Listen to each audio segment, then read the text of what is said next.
Level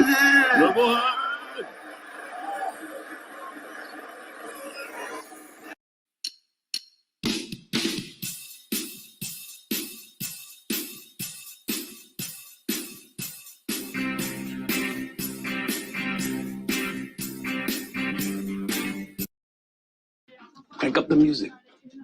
Keep an eye on the back.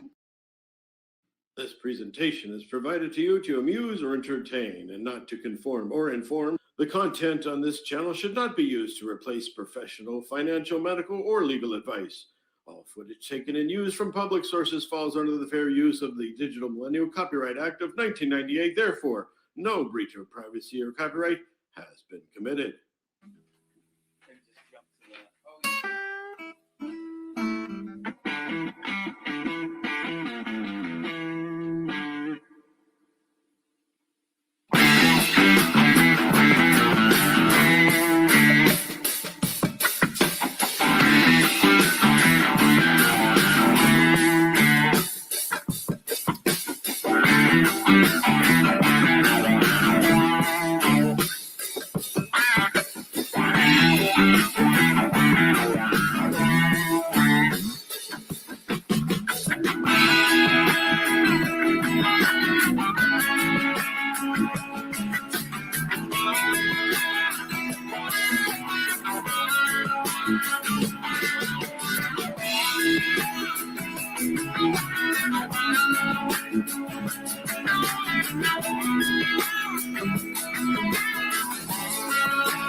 If you hear knocking at your door, how do you know it's a drummer? Because the knocking gets faster the longer it goes on. If someone's knocking at your door and you open it and you see a bass player, what do? Well, you pay him for the pizza, of course. Give him a nice tip. Two drummers walk past a bar. Again. How do you get a guitarist to play softer? Put sheet music in front of him. How do you get a guy that likes telling stupid jokes to stop telling stupid jokes? You can.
Satellite tracking can. Wow. Whoa, hot mic for me. Wow. Hey, everybody. Wow, I am excited tonight. Turn my camera on. There we go. See, my hair's better. Isn't that funny? So I realized, I don't know how, that I don't have that much, but what I do, I'm growing a really nice mullet. I'm trying to grow. Pretty soon I'll have enough to put a rubber band around it, right? That's what I'm shooting for. But no, I did that one day, and I said to my wife, I said, hey, I'm going to have this band on, and they're kind of punkish. And well, actually, no, we're going to get into it. They're everything. And so I said, what do you think? And she said, no. But she didn't say I couldn't put in the intro because, hey, I do what I want, I think. Wait, I don't have anything for that. What do I have? I know nothing. Yeah, there we go. Okay. Any case, hey, everybody, happy Friday night. Woohoo, we made it again. And if you haven't guessed by now, I'm super excited. I have a special guest tonight. It's a band called Levelhead.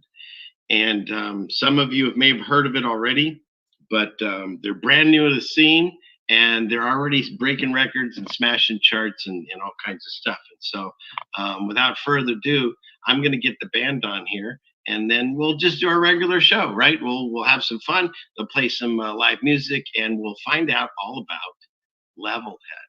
And here we go. Let's see.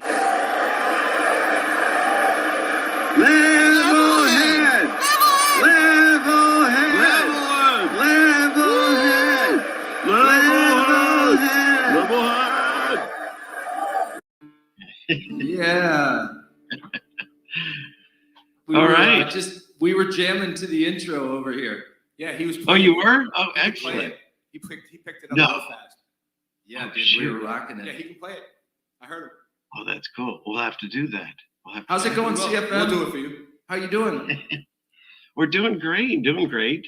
It's so good to talk to you, Christian. It's been a day and a half, man, since we've been on a screen together. It's been forever. How long would you say it was? Would you remember the last time?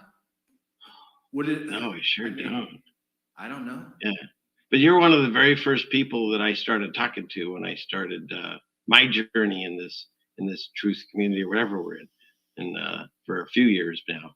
But yeah, and to now, and when I met you, of course, like people that aren't familiar, so there's two people in the band. Excuse me. But I should say there's two main people in the band. There is a third member that we will talk about. He wasn't able to make it tonight, but I was able to find, well, you guys tell me, they always say things on TV aren't real. And I came across one of those behind the scenes, behind the music for your drummer. And so if you don't mind, I'll play it real quick. Yeah. And then we can see how accurate it is and stuff.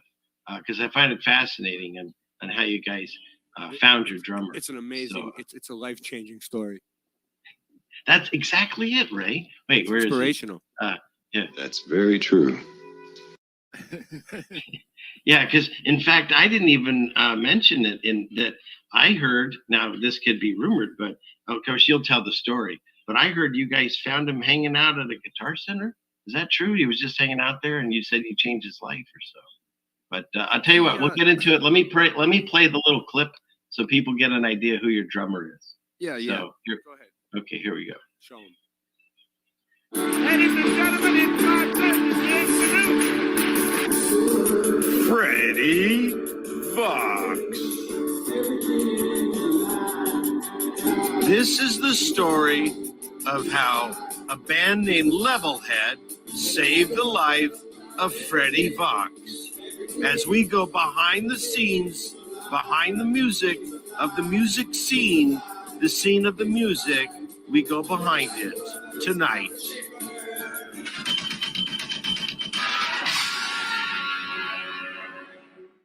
Our journey begins in the merry land of England, where Freddie was born of an African mother and an English father.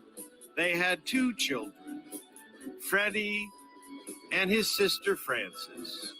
Although Frances decided she didn't like the name, and at 18 she changed her name to Foxy, and then ended up being a speaker system at a strip club, but that's a whole other story that we won't get into.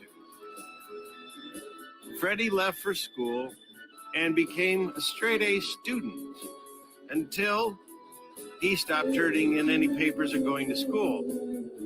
Dropping out of school, he joined the Army. He ended up in the Air Force in Operation Paperclip. However, after being let go for unknown reasons, he was destitute. Dishonorably discharged, he turned to drugs, got strung out, and ended up living in poverty at a flop house, destined for disaster. Freddie's first chance at salvation came when he was forcibly thrown into a rehab center. There he got off of all drugs and tinctures and ended up getting his life back on track. He found a wife and had a nice life together. They hung out with friends until one night, Freddie came home to his wife being unfaithful. Freddie left, destitute again, all alone. He was sad. And then along came Levelhead, two handsomely fathers that loved life and loved truth and music. Ray, a.k.a. Boston Ray, a.k.a. Michelle L., a.k.a. Ray, and Christian Knapp, Christian, the Napster, C.K. These two beautiful men came together and saved the life of Freddie Vox.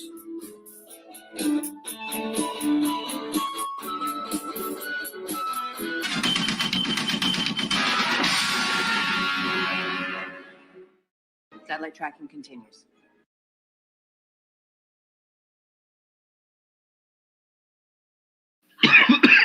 Dude, That was awesome. that was amazing.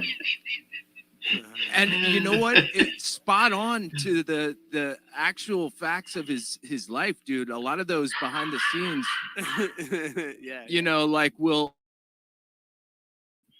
you know, Yep. fabricate stuff in the story or just get it completely wrong. But dude, you nailed it. Like Excellent. we found did a lot of we found research. we found Freddie Vox on the docks. He had just been beaten by the cops. Yeah. And it was Wow. bad. It was bad. And we Wow. gave him a shot, and now he's rocking with Levelhead. Yeah. It's fantastic. Yeah. Yeah. It's quite the turnaround story. It's wonderful. So yeah. So hopefully the chat liked it. Yeah, his needs are very minimal, and he just keeps he keeps it steady for us. You know what I'm saying? He doesn't complain too much about anything. That's Yeah. nice. That's really nice. Yeah. Well, he's been through a lot, so you know he's gotten humble. You know. He's got miles on him, definitely. He never tries to rip us off or anything either. So Yeah. Well, that's pretty cool. nice. Yeah. But yeah. Fantastic. Dude, that was amazing. And Freddie Nathaniel Vox, go figure, effing Vox. Effing Vox. Effing That's what Vox. we- Yeah. that's- FN Vox. Yeah. Yeah, we call him- FN Vox. FN Vox. That's very true. Fantastic. So, Well, thank you so much, CFM, for having Yeah, us on. Thank you. This is awesome. Yeah, oh, you we're guys, just getting I- going, and if when we first start playing, if the audience hears that there's something wrong with the sound, let us know because we just know. You never know. You it's never a know. relatively new experience we've thrown together here, but we've been, working at it for a while, but we've just been performing it we debuted it at a truther meetup, which was really fun. Oh, nice. It was an opportunity to just like set a date. You know, the difference between Ray, what's the difference between dreams and goals? A deadline. Yeah.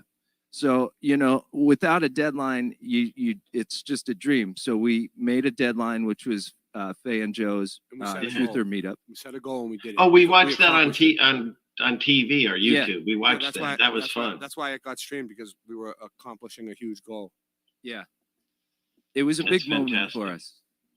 And, Not the best and recording, but a big It was a moment big for us. moment for us. Yeah. One small step for recording, one large step for Levelhead. Here we go. All right, that's enough of that. And hopefully we don't destroy any more technology and have a painful process to build it back again. Yeah, dude. Yeah, yeah. It's painful. It's painful. I've heard build that.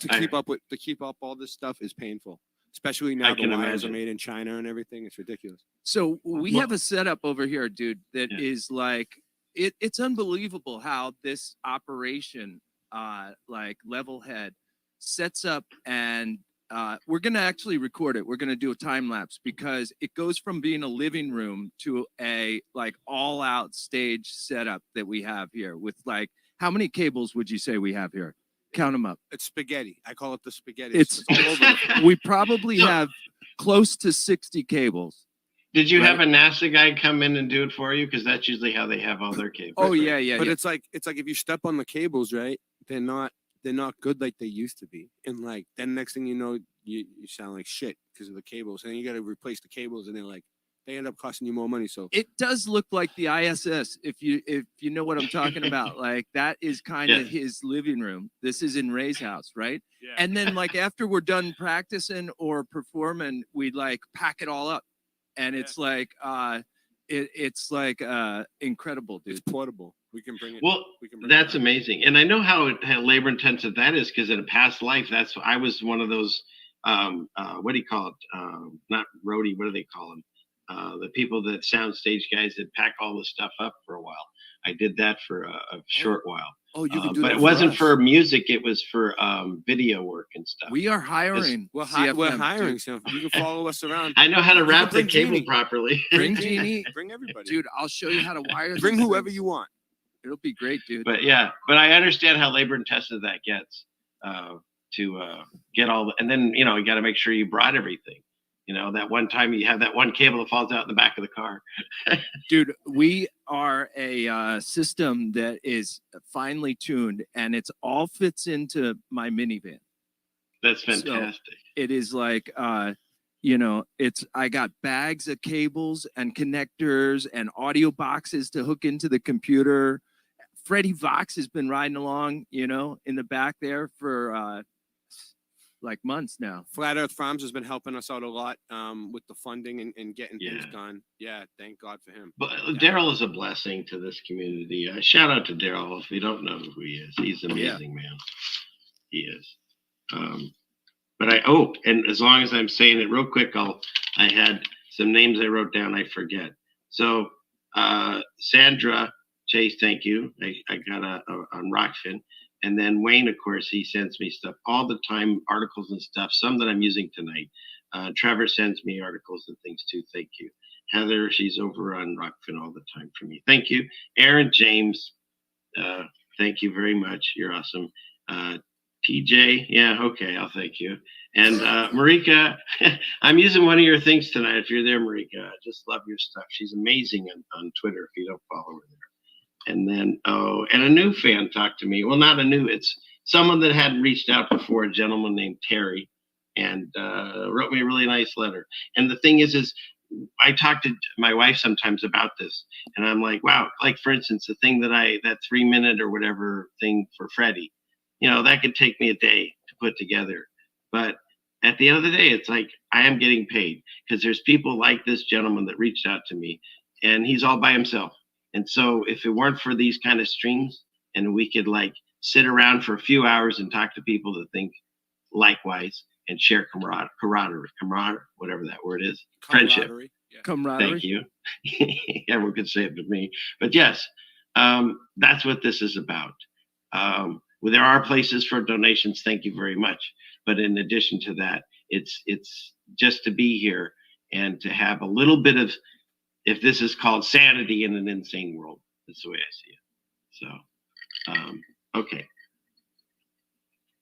Very nice. Oh, and by the way, I got a shout out from Clown World Cousins.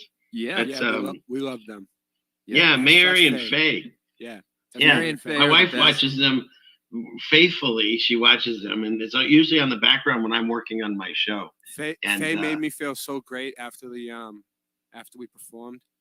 It was like it was unbelievable. I don't know. She just said They're some like our really- support system right now. Yeah, she like said such nice words to me. Mary and Faye and Joe And Joe's, and- yeah, Joe's a big part of it because I wouldn't even get over there without and Ray's Joe. Ray's wife Michelle, dude. Yeah, Honestly, Michelle, yeah. it's like Yeah. Thank God for her. amazing. Like Yeah. she, The one you don't see. The one you the don't one see. you don't see. Yeah. Sometimes you see her, but yeah, Yeah. Where is She's it? actually a big fan of the band. she likes the music. Yeah, That's and, fantastic. Yeah, she's a good like sounding board, like the catchy tunes. She lets us know. and she kind of yeah, helps I- take care of the kids while I'm jamming and stuff, which is cool. You know? She seems extremely supportive of you, but also at the same time really good at telling you things that maybe it's not such a good idea. I like it. She's good at- It's kind of she's what good my at- wife she's- does. She's good at keeping me in line. Yeah. That's what my wife does. That's what I think they're all there for. Yeah. Where's this yeah. guy? Do I have anybody? I'll just do the same guy. That's very true. Okay. And I looked really hard, Christian. Because I have, for Ray, I have my favorite. Ray. And then I have this one. Ray. So, so I look for ones for you. So I'll choose, but I think I like this. Christian. Yeah, it's nice. kinda- But then there's, what was that? if from, you like, wanna- Clueless or something? yeah, Yeah. really good. Oh, yeah, Mommy's that- good at this. It's not often people like know where the clip's from. And then there's this one. If you want to whisper, Christian. Oh, that one's a little tough for me. I don't know that I could place that movie. This one, I don't think I most know. people saw it. It's I think it was Robin Hood, Kevin Costner. Christian. Oh yeah. I think I I didn't think see Morgan Freeman's saying it. So, but hey, I know stupid trivia about Luciferian. So then there's this one. Super Christian. Like I like that one a lot. But for those of you that aren't from, but let me finish my story. So I was listening to Clown World Cousins. I'm assuming they're cousins. It's funny, and I always say to Jeannie, because I'm up here, and I when you're not watching, I'm like, okay, who said that? And she'll say Mary or Faye, and then for at least for a while, I was like, is that the gal on the left or the right? Because one of them doesn't have her name, so I couldn't tell from up here. But it was Mary that said something that I swear my wife has said before. She's like, I didn't expect my children to be like, clones or cookie cutters of me, but I expected them to listen to something. I thought that was Nice. fantastic. So Yeah. shout out to them. We all feel frustrated. That's part of this whole mess that's going on. If you look into the Bible, one of the scriptures says, the saints will be worn out. And the saints aren't anything special with people flying around with weird coats and stuff. No, it's people that speak out for truth and for God in what we feel are the end times. And so that's the way. I thought you were I talking about the football team, Saints. Where It's is not this? them you're talking about. They're not going to make it happen. Sorry about that, CFM. But yes, they're probably not going to Dude, make it happen. I told my brother told we were going for a ride, he's going through rough times in his life and everything like that. We were having a heart to heart, brother to brother, and I was telling him, like, I just feel like there are like definitely saints and angels that are guiding like daily things, like it just is that things happen in my life that can't be explained other than Like with this. like angels. Like You know what's- what I'm saying? Like what's going on right Yeah. now? Some We're things on a mission. happen in my life where it's like, wow, that was so horrific that there has to be a reason that happened. And it makes me laugh because I know that the universe and those angels are going to come through with something amazing. You know what I'm saying? That happens to me. Totally. It's scripturally written, and you also can think about it this way: it's a muscle, right? And so, if you work a muscle out, you'll get stronger. But if you sit on the couch and you look at your gym membership, you won't. Whereas if you have faith, if you're not tested, then you'll never use that muscle of faith and overcome that obstacle that has been presented to you. And the choice is yours. How are you going to get around it or through it? And what you're going to have to do on some occasions is give it up to God and say, I can't see a way around or through this. walk me through it. That whole prayer where Jesus walks you through. And we experienced that. I think Jen's in the chat. Love you, Jen. My wife and Jen and I, we went Yeah, what's into up, a Jen? lava tube, supposedly. We found red bricks there somewhere. I got some pieces of them. Fell in my shoe.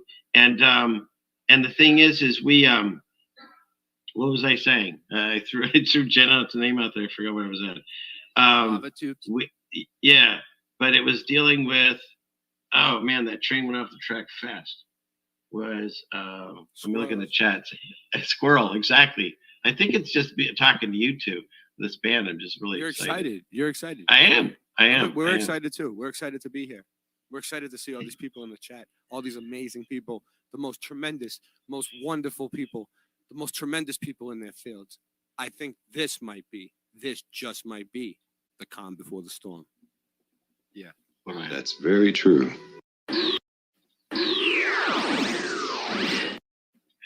He's got some zingers, dude. No, It's but been so a pleasure. You know, like we're. I kind know of what it the was. odd- I was talking about. I'm sorry, Chris. I didn't Yeah. interrupt you. I remember now. I was talking about the saints, and so all it is we are people that are speaking out for truth and for the voice of God in these times. And it Exactly. says in the scriptures that we get worn out. And so what I find is this: is that our purpose here, I thought, was originally like in the movies. We start saying, "Hey, I found out some information," and everyone goes, "Oh my God," and wakes up. But either they're not ready to hear it or they don't even want to hear it. And so that's not our job. Our job is to just keep doing what we do, and people find us, is the way I see it. So, and that's what I think a beautiful thing about your band is, because you can bridge all kinds of gaps and meet new people with it, That's what we're which is trying to do. important. Yeah, like honestly, we're so caught in so many systems Yeah. that the only way out is to create new systems and show people how it could be without the old systems, and people will jump, and that's where you get kind of a mass exodus from an old system, and you get like a disruptive technology kind of like outdates something. And the only way we're going to like take the crap that we've got right now, as far as, you know, and go somewhere else, is actually build something else and attract the rest of the country with us, you know, to say Yeah. like, you know, this makes a whole Yeah. lot of sense, you know. And that's and Yeah. I do remember now it connects with that, because Jen reminded me. So with the we climbed over 27 piles of bricks. And so what happened was I had been to it a long time ago when my children were young, and I didn't remember how difficult it was. I was also, you know, 30 years younger, and we had a lot of other people helping me. And so what happened was is once we went over the first giant pile of bricks, and we had walked, I don't know, at least for half an hour or so, you couldn't turn back because you knew it was behind you, and hopefully there wouldn't be any more big piles of bricks, which there was just one after another after another. And then you climb over a lava slide that's 8 feet tall with a rope. You're not going back that way. At least we weren't. And so what happened was it gave us no choice. And where the Bible says that your eye has to be single, we didn't have a choice. There was no, let's sit here and wait for someone. No one's coming. We had to get up and leave. And no matter what came at us, no matter how high this pile of rocks were or bricks, or no matter, you know, how tight the squeeze was, we had to get through it because we had to get out. And so that's where I think the same thing with faith is that you have to just get your mindset into saying, this is a real thing. And those of us that have experienced it, we're not special. It's just happened because we've allowed ourselves to see it and accept it. And like you said, Christian, things happen around us, what they call supernatural, but it's just the real world that was hidden from us on a daily basis. When you're in tune to it, you see it. And so that's why no one can unconvince me of this, because I'm not gonna, you know, I've experienced things. Is No, that, it's you know what I crazy. mean? It's crazy because everything that I learned in my life, like I learned how to play guitar, right? For no reason, just for fun. Like, I learned how to like edit things and like all this stuff throughout my life. And I feel like now, like it was all for this. You know what I mean? It's weird. Like everything I ever did that I thought I was doing for no reason was to build up for this. Ceiling I'll tell you fan, what. Yeah, do you have like a minute I could take to tell a quick story? absolutely. And then do you want to lead into a song? Yeah, sure. You guys, yeah, let's hear the Um, first song. So I had this 25-foot trailer that was like this Coleman trailer, really cool. I don't know if you saw me do any live streams from the trailer. Yeah, I did. They were fun. Yeah. And it was towed by a Volkswagen Touareg, they called it. They don't make it anymore, okay? Dave Weiss has one, by the way. And it's like it's a SUV, but it's heavy. It's almost as heavy as like a Chevy Suburban. And it can tow 4 tons. So I was able to tow this like 25-foot trailer. It was awesome. And my car had 190,000 miles on it. And I'm just like breezing up and down the highways, you know, like taking the kids for, you know, trips and stuff like that. I was down in South Carolina. I was babying this 2006 Volkswagen Touareg because it was the perfect car to like do like to pull this trailer, right? Mhm. And every day I got into this car, I would say a prayer, dude, and it would be like, just thank you for this mechanically operating. You know, it's German engineering. It's the same as the Porsche Cayenne. Okay, if you've ever seen those, it's the Volkswagen version of the Porsche Yeah. Cayenne. And Yes, so it's all like expensive engineering and stuff like that. But I said a prayer every day and it just like kept on going and stuff and towing this thing down the highway, like, you know, without, you know, perfectly. And so I'm saying a prayer. This thing means everything to me. And I decided to get an oil change. Uh-oh. I decided to get an oil change at a place that was near where I had the trailer set up, right? And I took it to these guys, and I was in the other room where I could hear them performing this oil change. And the oil change was like, I heard metal flying, and I heard things popping and snapping, and like they're working on my car, and I'm listening to this, okay? And I could not believe what, and I drove out of this oil change with this like fluttering and flapping, flying out of the engine kind of sound, right? And I'm just like, what the hell is this, right? And the guy comes back out and he goes, oh, it looks like an alternator, right? So now I'm being hustled, right, for like a new alternator and everything. But they had no idea what they were doing. Like the Touareg has this specialized alternator, right? That the whole thing, it was just like they destroyed my car. Oh, and it took 25 hours of labor to put the alternator in, of German engineering labor to remove the engine and put this liquid cooled alternator in place. And the alternator itself was $2.5 grand, something like that. So now my whole vision is shot, right? Like that was what was needed to tow the whole thing and everything. Yeah, like I that. remember. Oh, And wow. I'm going through this hard time in my life where I'm just like, wow, what am I going to do? I don't even have a way to tow this thing and move it like I wanted to do, right? And it just started to feel like a headache. And I'm sitting around a campfire where I made friends with some people in a trailer park, believe it or not. You know, they were nice people, drank a little bit too much, right? And this one drunk lady says to me, like, did you ever consider just like selling all your shit and getting the fuck out of here? And I was like, well, you know what? I hadn't thought of that until you just said that, you know? And it was like, now my mission was to like get rid of the trailer, get a minivan, get up to Ray's place, start jamming, do all of that kind of stuff. And that's what it led to. Just like, and my car, the Volkswagen got 14 miles to the gallon, and I had to put premium gas in it. Okay. Oh, jeez. Okay. And What this would that is right cost you now before with- the big gas crunch, right? Right. So I bought this minivan that gets over 30 miles to the gallon. So I doubled my range, and it takes regular gas, right? Mhm. And so the whole kind of vision like completely changed, you know, and it was like it was at the time I was laughing when I drove out of there and I realized they completely destroyed my whole dream, because it was like the thing I was saying to God, you know, like, you gotta take care of this vehicle, right? And what did he do? He Mhm. destroyed it. Well, Right. no, he did what you asked. He took care of it. Yeah. He destroyed it. I got $1,000 for it. I bought a minivan. I was able to pack everything and my children into this minivan that was in the trailer. And, you know, like, it's like The a van. whole different thing. The trailer got the wrath. The Touareg got the wrath of God. The wrath The of God, fervent dude. heat. The But fervent it's like heat at that the melts time bricks. I was laughing because it was like there has to be some reason this is happening. I was down in South Carolina and it got me back up to Boston, you know, Wow.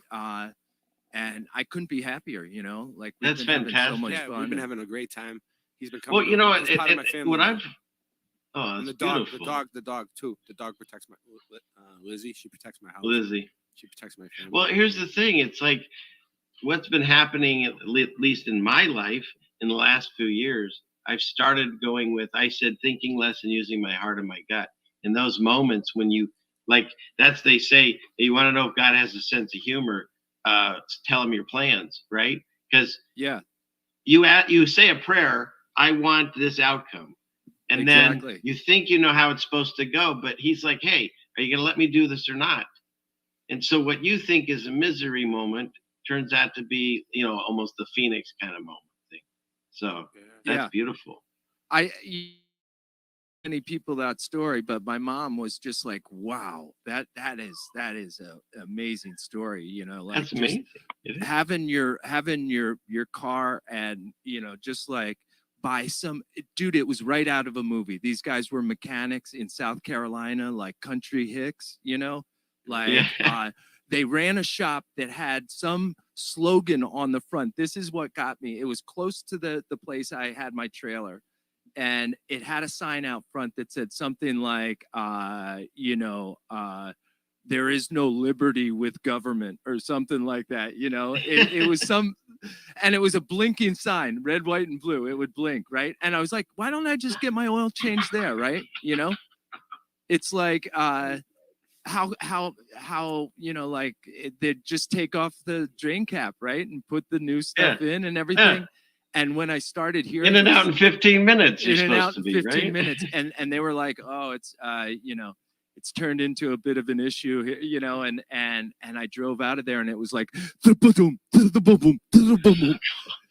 And when you were sitting there, you heard them breaking it, right?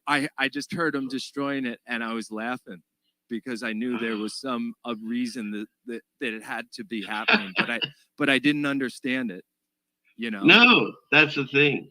And that's the amazing thing is once you start opening your mind up to these events, you can go back through your life and go, oh, now I get why that had to happen and why that had to happen. And things that seem like the worst moments of our lives, that's when, even before I knew God, I would ask for help. And that's what they say. There's no atheists in foxholes. People pray differently when they're in trouble than when they're having a good time. And so that's why some reasons I believe he has to allow things to wake people up, because otherwise they'll stay asleep. And we see the horrors in the world going on. Look what's going on behind you. So yeah. Yeah. The other really interesting moral to that story is, like, in the Bible, you know, God speaks through a donkey, you know, and in my case, it was this loaded drunk lady that was like, have you ever considered selling all your shit and getting the fuck out of here? And it was like the most wise thing that anyone ever said to me. The drunk lady was smart, you know. Yeah. Well, don't they always show that in the movies too? Like God pretends to be some like homeless person to see if people walk past and listen. Yeah. Yeah. Interesting. Yeah, that's fantastic. And that's who he's supposed to use. He's supposed to use the people that are the marginal ones that are ostracized in communities, families, whatever. So, and that's why I believe, where is he? Shout out to the drunk He lady. could have all these. Shout out to the Shout out drunk lady. To Sherry. Wherever Sherry, you 'cause- are, Sherry, she's probably at that dollar store. We picking are. up, We're on a mission from God. Sorry, I can't. yeah, we're on a mission we from God. Yeah, so we are on a mission from God. So That's right. that's our whole. And there's one other thing. yeah. This group here, I got nowhere else to go. I got nowhere else to go. Yeah. well, it's funny. Like we even get together with people that don't completely see the world the way we do. But sometimes it's like it's hard to talk about the subject. Sometimes they want to talk about when, oh yeah, we've proven that is not real, or you know what I mean. It's kind of Yeah. interesting, and a new way of trying to live. So hey, that's enough of me talking. We got a bunch of tabs to go through, but you want to do a song? The one that I use in the Freddie one, that new one, I really like. You want to start? You guys know your set. Do what you want. I'll put you full screen. Yeah, Ceiling Fan Man, you were talking about the TV and everything being fake on the TV, right? And that's where we are pretty much with things is look out there and we don't see much that's real, We realize that they're lying to us at every juncture, You look around and it's like one system after another of lies and enslavement. And I don't know. It's certainly liberating to be a part of a community of people that have questioned, dropped their ego, questioned the narratives, and reached their own conclusion. So this song is for them.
light of was on the news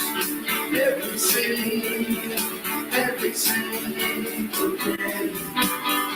It's a lie, it's a lie, it's all fake, it's all lie, lie, lie, lie, lie, lie, lie, lie, lie, lie. Ooh, ooh,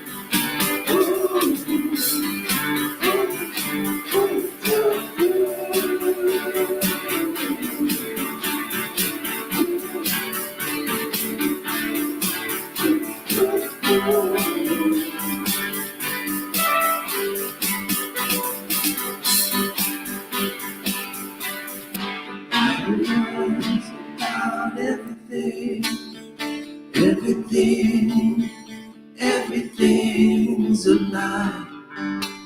It's a lie. It's a lie. It's a lie.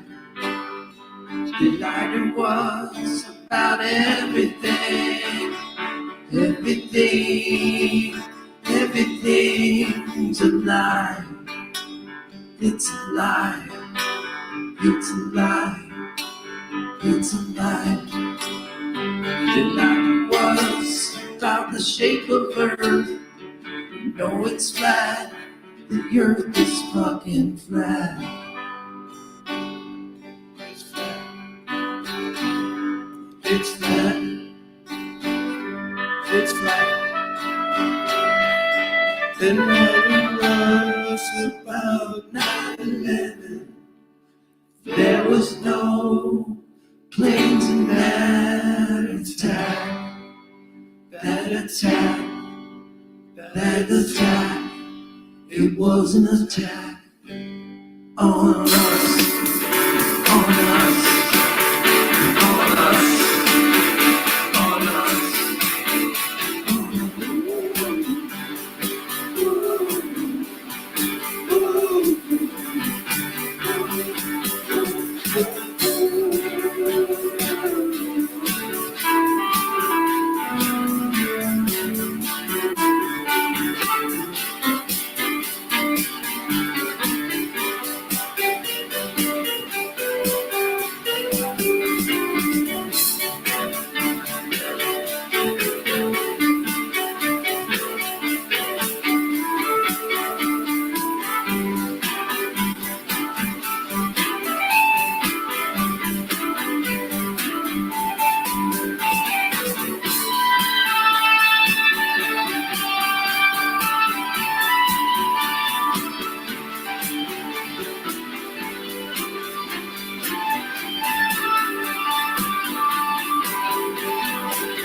everything's a lie. It's a lie. It's a lie. It's a lie. And like the world is everything, everything's a lie. It's a lie. It's a lie. The title was about everything, everything, everything's a lie. It's a lie.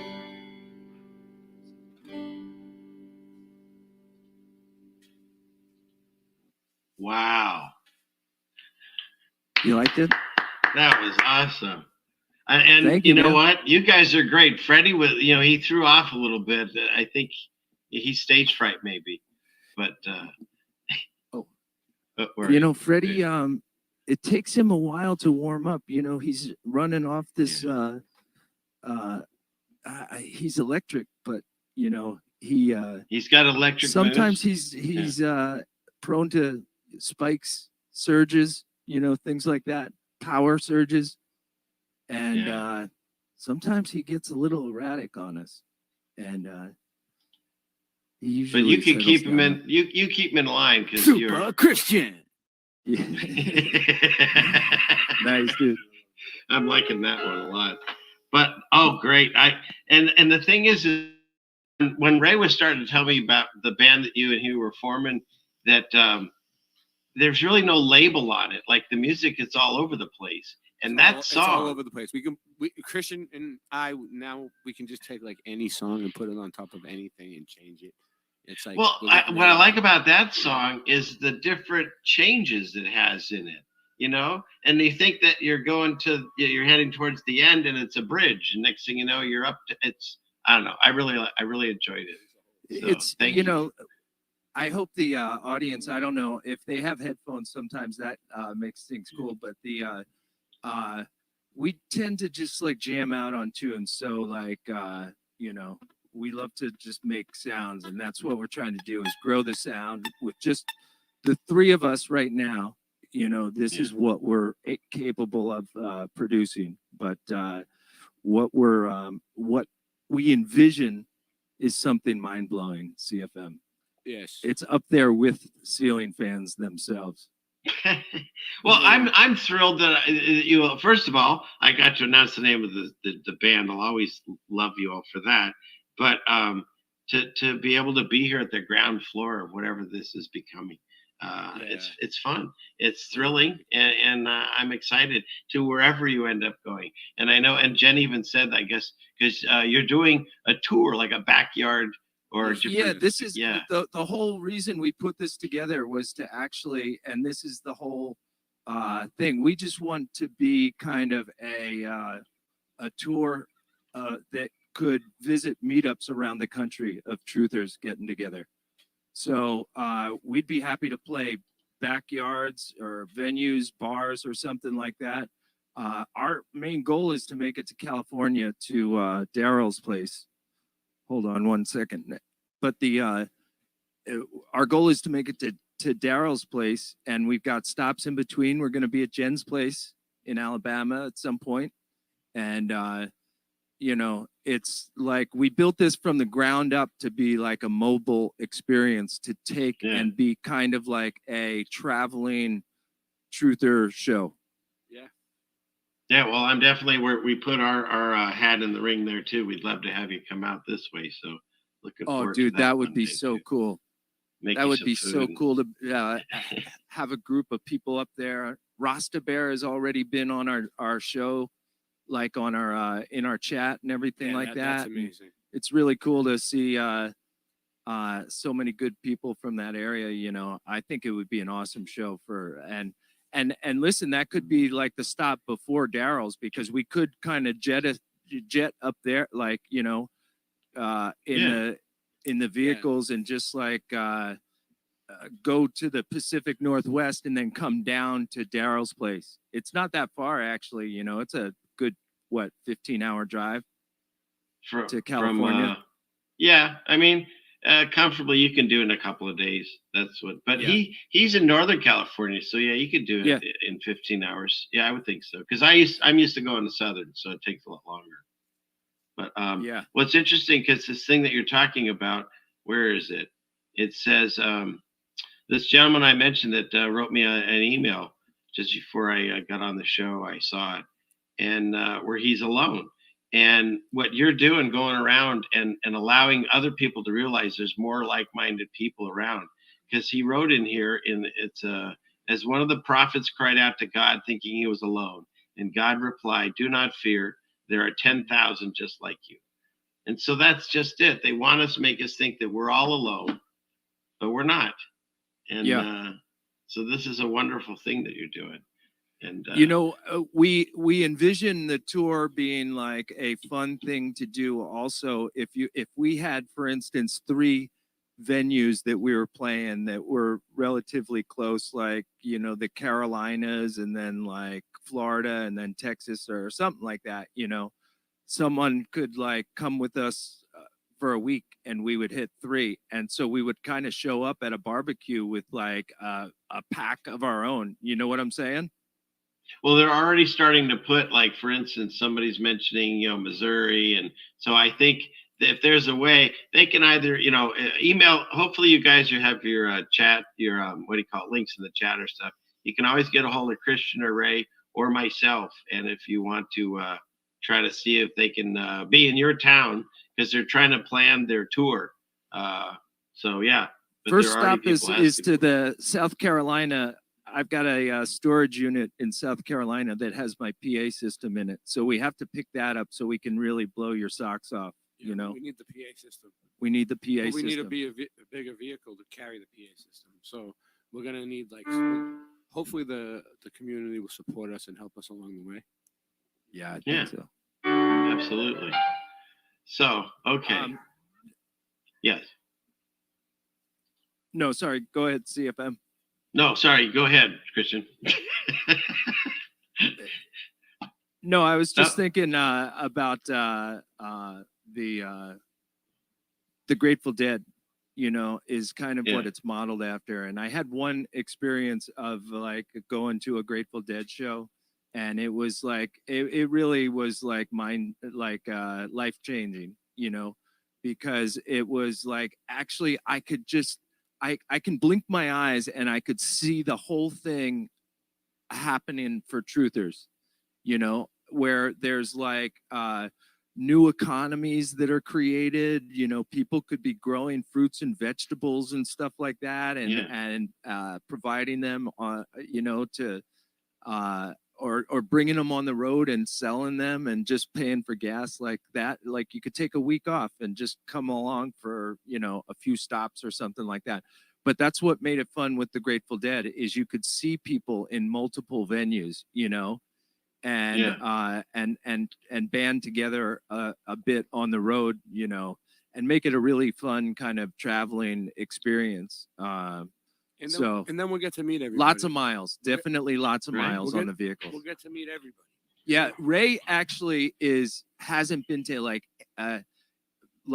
but like 2 meetups, right? Around Yeah. here. But none of the big ones, None right? of the So big all the ones. people that go into Ray's chat, he's never met any of them. I've been you like know. 4 meetups. And it's like he just wants to meet everyone, and it would be really great. I've had the opportunity to meet a lot of people, with Karen's shows and stuff like that. The Flattoberfest Solar Return is where I did my first live performance, which was like really fun. You know, it was exciting too, because when I finally got to meet you, I went up to you because I watched you on TV when you were doing your show, and everyone. And I don't know if you do a version of those with the new band, but he has 2 songs that that was like the first real like truther songs, whatever you want to call it, I'd ever heard. And it's it's flat, effing fucking flat, and it's not a globe, right? Yeah. And so. I don't know if you do a version of that in the new band. It'd be fun if you have Oh, yeah. anything. Excellent. Okay, I'd like to when we do next. But so like those songs, I built my whole chicken coop to it. But it's just fun that to take this to this next level to where you're That's branching cool. That's out cool. and you're You gonna. built your chicken coop to Christian's Yeah. music. Yeah, you said you had it on loop, right? Yeah, That's yeah. really Oh, cool. Inspiring. Yeah. Yeah, it was fun because I was in the process of my awakening, whatever you want to call it, and so I wasn't listening to anything mainstream. I was just That checking means a out lot, what's going dude. on. I when you told me that story, that I just it meant a lot to you, like to have something like, and it meant so much more to me. I think just like you telling me that was really awesome. That's And, nice. Well, here's the thing. So I finally meet him, right? And I tell him how much, all that stuff I just said or whatever. And I said, so I got to know when I watched you, and there was people in the audience, and they were singing your lyrics. And I always thought, that's an amazing thing as a musician to walk around and see people just randomly singing the things that you wrote. And this guy, he's so humble. I walk out, I asked him that. I go, so what was it like? And he's like, it was nice. Yeah. Well, But I'll I tell don't you know what- if it had sunk in completely, maybe. I don't know. Yeah. Because That's how I felt at first when I first played. it was really cool to experience that. There were songs that I actually wrote, and when I wrote them in my basement and recorded them on the computer and everything like that, Yeah. like I actually envisioned parts of the songs to be sing along, right? And in my head, while I was making the actual versions, I'd carry something out like ooh or whatever, like part of a song. Yeah. I would just kind of carry it off, like hoping that you would kind of sing along with the song at the end of it. And I got to actually realize that, it was like I was Yeah. there and people were in the audience and singing the parts that I had. Just like you had envisioned it. That's fantastic. It was like it's one of those things where like when you make a dream a reality, there's so many times where you were so close to it, like a dream kind of you came close to it but not quite there. But when you actually check it off and you're like and when you it's get to happening experience and, it, and you can feel it, you can feel that it's happening, and it's just like it's amazing. yeah, it is. Well, the thing, you know what? I've got this here. Let me fix this sound. I have it on that. There's a different audio for. There we go. Is that better? There we go. Okay. And that's the other thing. Like Ray, you were telling me, because your kind of big first experience was that when you just talked about the meetup at Faye's house for Joseph. And Yeah, the live audience. with Faye. Well, it was Jesse's meetups that I started going to. Jesse from Hingham, and it was like with Faye and Joe. And the only way I got there is because Joe would come pick me up and drive me because I had no way to get there. So thanks, Joe. And Thanks, Joe. yeah, But like you got to hear a live audience and how they react. It is fun. actually, I think Christian brought me to the first one though. Was it? Yeah, maybe. I think Christian brought me to one. Yeah. So that was cool. Because when I started doing my stuff, I wasn't doing live, and of course my wife forced me because it gets me out of her hair for a few hours. But I enjoy it, even though it's a lot of work. I enjoy it because Yeah. I get to see people talking and live chatting and enjoying the show, and that makes it worthwhile for me. So yeah, it's fun. It's exciting. Yeah. So I used to have a show where I had this one man band set up, and my children would go to school, and then I'd have to like pick them up, and it turned out that I would always get like from 11 to 1, those 2 hours. I had a good solid block of time that I could actually do this live stream. So that was my time slot, 11 to 1, and I Oh, loved wow. it because it Yeah. was just me sitting at my and I have full on drums and like computers and stuff like that with my one man band setup.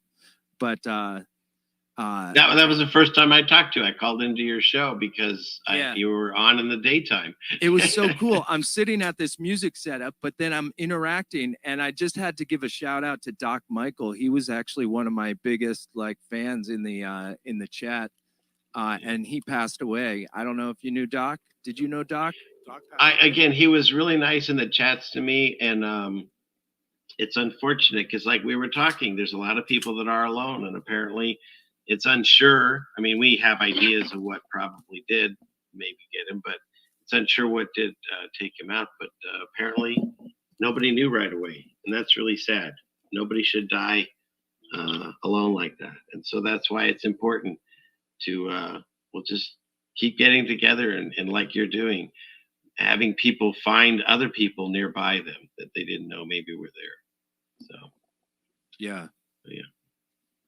Well, All right.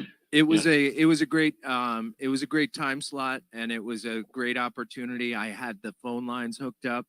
I was using a Macintosh at the time, so it wasn't like that hard to route the phone lines and stuff like that. So I was taking calls, and it was just a fun time to be able to jump in and out of the music. And in a way, we're creating that again with Levelhead. Where That's we what it got- feels like. Yeah. Our shows are going to be like content mixed in with the music and talking with people and stuff like that. So it'll be kind of a continuation of that. So Yeah. Perfect. Well, you want to do? We can do a little of that tonight. We can look Yeah. at some of these tabs, and we'll go from Definitely. there. And there may or may not be an appearance of Sarah. Some of us in the chat, Ryan, and Melly, are getting a little spoiled, and that takes a lot of work. And I had to put the level head thing together. So she might make an appearance. We tried, but she wasn't cooperating. So deal with it, Ryan. Okay. Let's see. Let me go with this clickety click.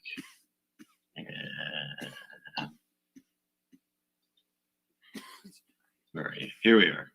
Okay, so let's see. I think I'm sharing. I can't tell. Yes, I am. Okay, good.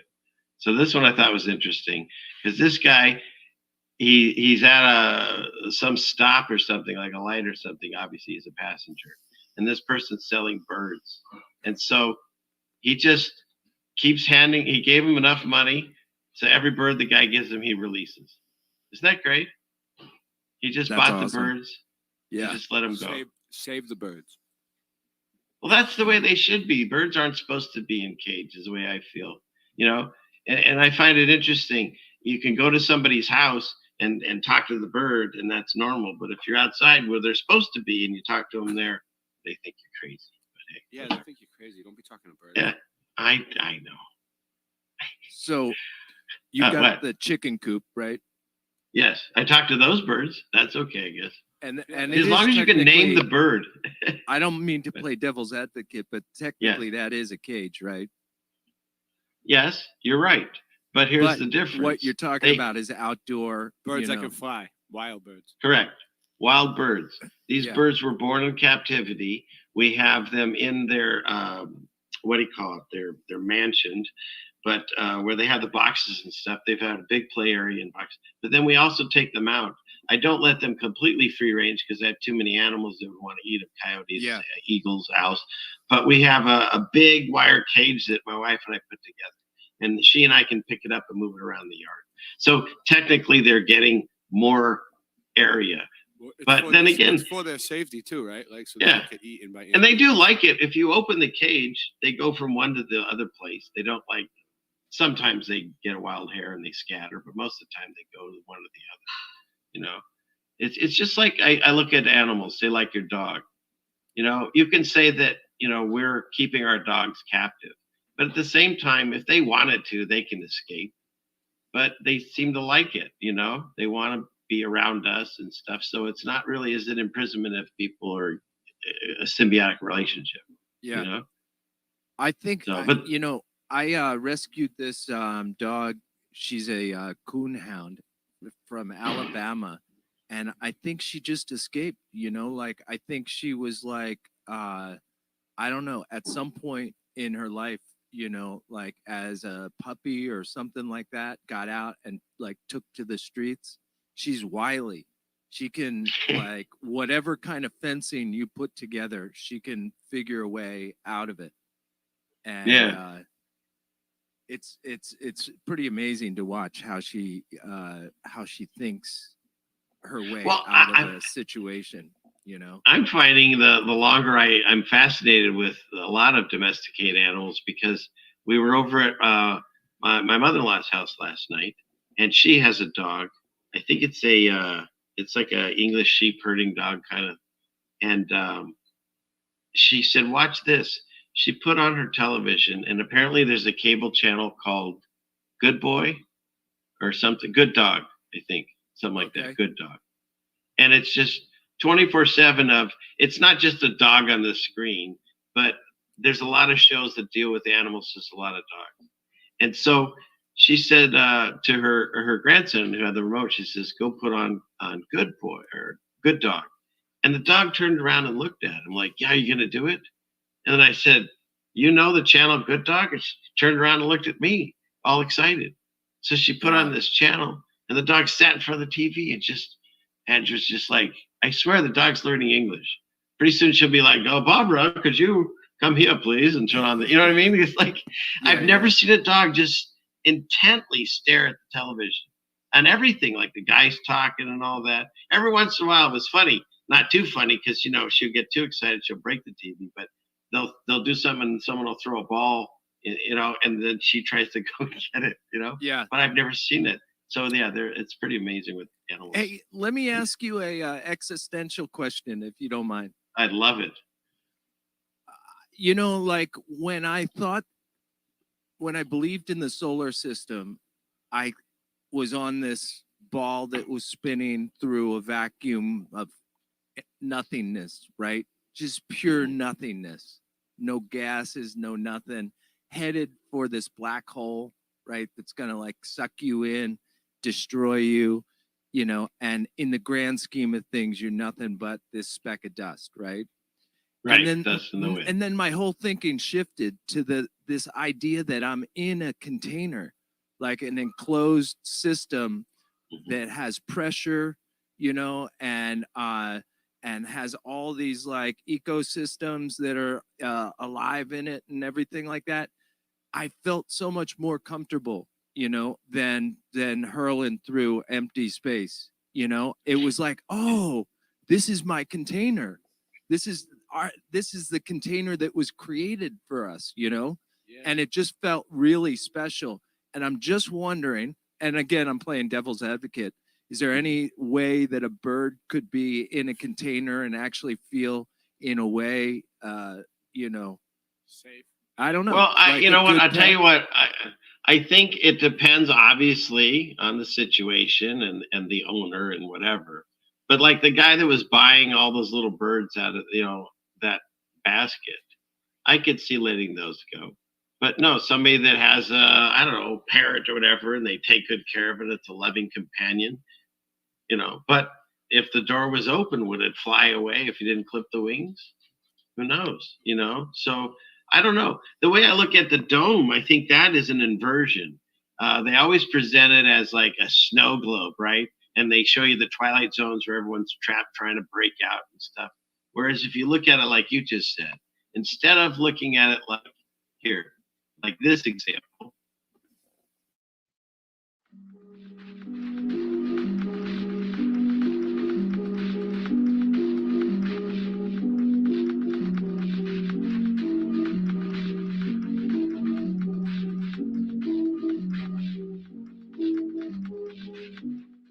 I don't believe I live on a cartoon ball that flies through space the way that they say on this ridiculous model.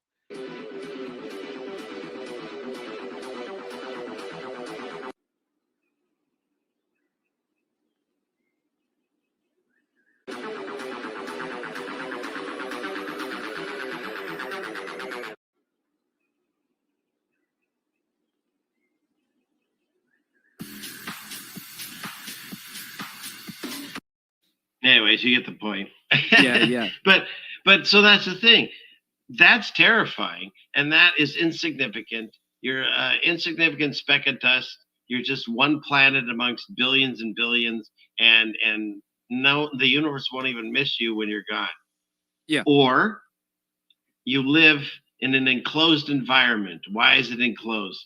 Not to trap you, it's to protect you. And there's one God, and he's right there, and he's here right now.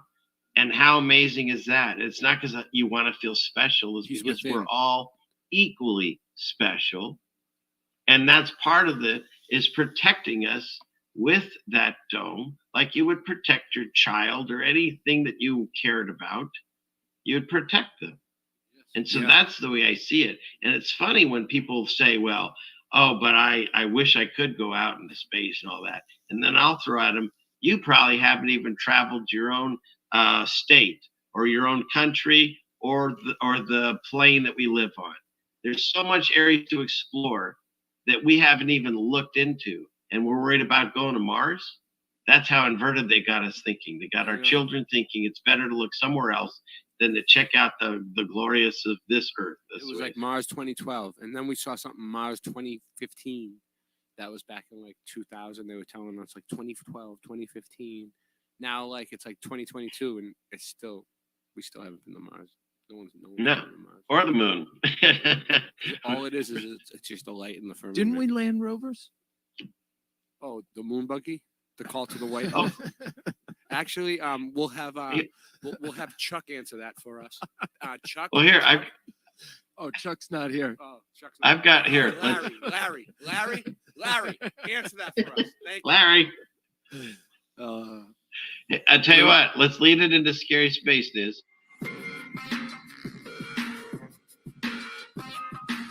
This week in Scary Space News.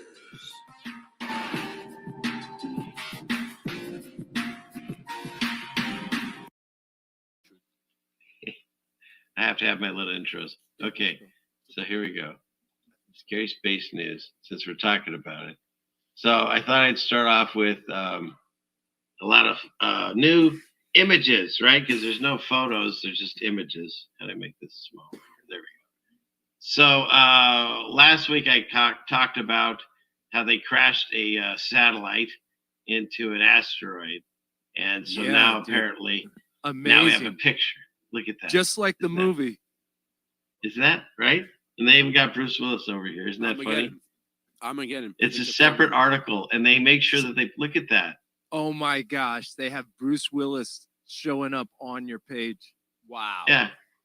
Right?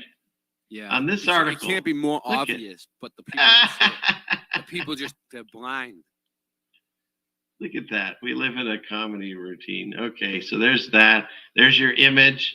This, however many millions of dollars that cost to get that. A bright ray of light shows the debris trail caused by the DART test. Okay, so there's that nonsense. See you, Bruce. And then you got this one. I thought this was great. So this is what Neptune looked when Voyager took its picture.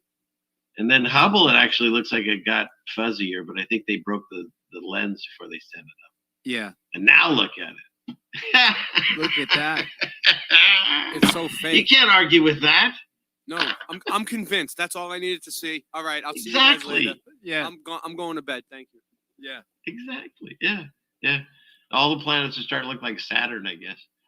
So It's a then there's twisted this- cosmology, dude. That's a trip because me and him were just talking about Saturn right like a little while ago. We were just saying about course. how like they show us it looks like a record player, but like when you look at it under a telescope, all it looks is like a blotch on the firmament. You know what I mean? Like yeah. Think about That how was- demonic it is to try to create this reality for people with all of these twisted images and fake missions. they took and a stuff sailing like that. fan. They took a sailing fan and turned it into the Mariner 9. Hit Mariner And they 9. took a record player and made us think it was Saturn. Yeah. Yeah. And then they just did one with a piece of salami. They got busted on that one. Oh, busted Yeah. again, NASA. Hiding the salami. On the salami. In And the then for swimming those of you pool that don't know, I nonsense. got my name, excuse me, Ceiling Fan Man. Because satellites aren't flying in space as they tell you. Here, let me get rid of the sound here. Here's one that came down on the balloon that they fly on. There's multiple Oh, videos yeah. of this kind of stuff. So, and if that's not enough, then you've Hey, got. you know how they always yes. point the dish antennas? Where do they point them? Tell me. I don't know. They point them Oh, south. they put them down, They right? point them south, right? Like Yeah, if you get direct TV installed at your house, they'll take the antenna and they'll set it up and they'll point it south. And that's where they're supposedly getting the signal from. There's one right out there, Yeah. an old one. So, That, see, this is a satellite. Either that or it's the guy from Up in his house. You see the balloons? Yeah, yeah. So that's what we're dealing with. Everything else that they show you in space are cartoons or ceiling fans. And if you're new to my channel, that's the beginning of your research. Look I was into looking that. at the Type moon in. earlier tonight. It looked pretty big, but it looked like it was waning a little. There you go. That's a good shot of it. Wow. And they admit they do this. That is pepperoni. That's a pizza pie, isn't it? Pizza pie. No, that's I can see supposedly the the moon. crust. Here, where is he? I gotta find him. Hey, you say that. Here he is. Pizza. Uh-oh, I lost my spot. Where were we? I think we were here. No, shoot. Oh, We're out of sorry. control. We're all over the place. You didn't do it. I did it. It's This all right. one. Here we are. Everybody loses this spot every once in a while. It happens to the best of us. All right, we'll get rid of that one. We'll get rid of the balloons.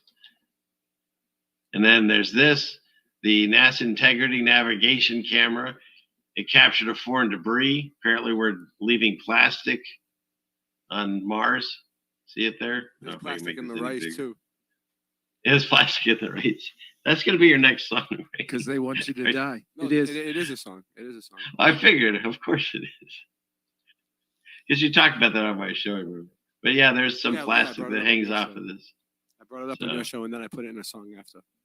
In case That's you didn't fantastic. know. Well, we're learning every day. Well, no, that's the And name of then- the song. That's the name of the song. In case you didn't know. Oh. I thought you were being shitty. That's all. Cool. Excellent. No, I like the name of this song. So you were talking about how things don't last. Look, the Mars rover has already lost, of course, 1/3. That's their favorite number of its wheels. So we'll see how long You that know what thing I love? lasts. I love when the technology that's out there in the galaxies like dies and then it rejuvenates and it's like they send some pulses back and they get everyone excited about like something we hadn't heard since like 1979 just sent a few blips back to us Yeah. letting yeah. us know It's you know, still like, there. It's yeah, still out it's there. still out there It's still and out it's there. It's still moving. alive. The I sun mean, is still powering it. yeah. And it's in the Well, it's vacuum, like that- that was floating actually around kind of the plot. convertible. It was always the plot of the original Star Trek, the real crappy one, where they found the Voyager and it was still out there and now it become evil or something, AI taking it over. Yeah. Before I woke it's up, kind of- right, I was looking at all those Mars photographs, you know, and they were showing like all the anomalies and stuff. And Yeah. I was like, wow, that's crazy. And then now I realize it's because like there was like picked like rats and mice in this and the anomalies, and that's probably Yeah. because it was on Earth. You know what I mean? Now I Right. realize Yeah. it was on Earth, and that's why there's like things like that anomalies in it. You know? I showed that one, the SpaceX, where it has a mouse running around it. You can still find it on their website. It's pretty wild. But okay, and did you guys? I didn't remember this, but not saying Mandela. I'm just saying I didn't remember this. But apparently, Russia took a photo on Venus Wow. where Oh. the temperature is 450 degrees Celsius, which is 847 degrees Fahrenheit. And apparently, this mission. Now, of course, it came out of Russia, so I couldn't look up how much it cost. But Yeah, this thing and- only survived like 13 hours, they say, something like Plus, that. can we even An hour and a half. Hour and a half. can we even trust whatever's coming out of Russia? Well, of course, but I thought it was funny. Like, I don't remember them showing the picture from Venus of all planets. That's what it said. They thought it would last 30 minutes, like a pizza. It lasted, I think, an hour and a half before it got completely like You know, vaporized. Yeah. It's a big step in like the journey of truth to like realize that all these space agencies span the countries. So when you realize that all this is fake, then you realize all these countries are in on the faking. You know, Yeah. they've got like a joint mission, just like Antarctica is this joint mission amongst countries, you know, and Yeah. it's like they've got us, you know, they've got the whole picture, you know, of our world all muffed up. I would play a show in Antarctica if we could go there. Nice. All right. Well, we put it out there. If And, anybody wants any to book backyards Levelhead in in Antarctica, that would like to have us there, like we'll have an audience of like emperor penguins, and we'll be Right. like crowd. I crowd think it could be your surfing best on- one. We'll be stage diving off into emperor penguins. I love it. Watch out for the seals, though. They're really nasty. Yeah. But and then supposedly during that mission, they found scorpions on Venus. Now I don't know Oh, if it yeah. was the band or what, but Yeah. Again. Scorpions on Venus. yeah, Yeah. from that Russian thing that supposedly landed there. Mind blowing. And I think Big Pharma has managed to pull a few of these scorpions back and turned it into a rare, you know, pharmaceutical that costs Life-saving treatment. $48,000 per injection. Do you know there are actual pharmaceuticals that people go in like once every 6 months, and each shot is like 70 grand? Do you know that? No, No, Yeah. no. Yeah, there are ailments that have a pretty big population of people. Scleroderma, you ever hear of that? Scleroderma, something No. like that. It's like a skin kind of issue, and it's like they have people going in and taking $70,000 injections. That's nuts. That's crazy. Now, I mean, there is a lot. and then of they do room insurance, for- and then it's a huge racket. They bill. scare the derm out of you and make you pay 70 grand. scare your Yeah, derma. Yeah, dude. Scare your derma. I mean think about the rareness of the chemical that they're injecting in you. It must be like scorpions on Venus or something like that, you know, pulling back some of those and tapping them for their toxins that work wonders on scleroderma. Christian. Christian. I'm liking that one too. Well, I was gonna say, oh yeah, we could do another, but I was gonna say, here, let me finish this out on the screen share here. Whatever was used to film, because a lot of people have been talking about volcanoes lately, and like I said, we walked through one, and we found red bricks in there, and every time I look at a video online of a volcano, they just look CGI fake to me. And so here's supposedly a volcano that they flew a drone over. So Okay. whatever heat absorption technology they had for this drone, we need to apply it in NASA, right? Oh If yeah, this thing- yeah. It's probably a very thin layer of foil. Right, this thing's barely, it's super straight. It's like an easy panned camera, like it's almost on a set, and that looks like a screensaver to me. Sorry. Well, you know, the satellites supposedly travel through the thermosphere, which is like something like 4,000 degrees or something like that. You know, like I want to see some of these encasings that like manage to cruise their way and provide us with digital signals in 4,000 degrees. 4,000 Right. degrees. That's a blast, like a beyond a blast furnace or something like that. You know, could And you all we imagine get is putting any kind of electronic in a blast furnace or a volcano or something like that and having it function flawlessly? That's what they tell us is going on. Yeah. Well, I mean, this is like this. Now we get a little bit of smoke, but it's like a 4K digital picture all the way up to here. There's nothing bothering this view. I don't know. I think it's nonsense, especially since I walked to a volcano tube and it wasn't even connected to the volcano and it didn't have lava or whatever. Dude, was this it a tourist trap like Vinny's had. volcano We did. tubes? I tell you something. No, there is something about Vinny's that. lava I'll tell you. tubes. There's it's a volcano, supposedly. It's called Mount St. Helens, and it blew up, I think, 1980. And again, no lava, just huge explosion and just a ton of ash and mudslides and all that stuff. But this lava tube supposedly was part of it. But here's the thing: we were driving to get there, and we see the sign. Mount St. Helens Visitors Center, official visitor center, next right. Gigantic highway sign. And so we pull in, we go in there, we start checking out the visitor center and all that. And they said there, there's tickets here, and we give her money, and Jen goes, she was with us. She's like, so what is this ticket for?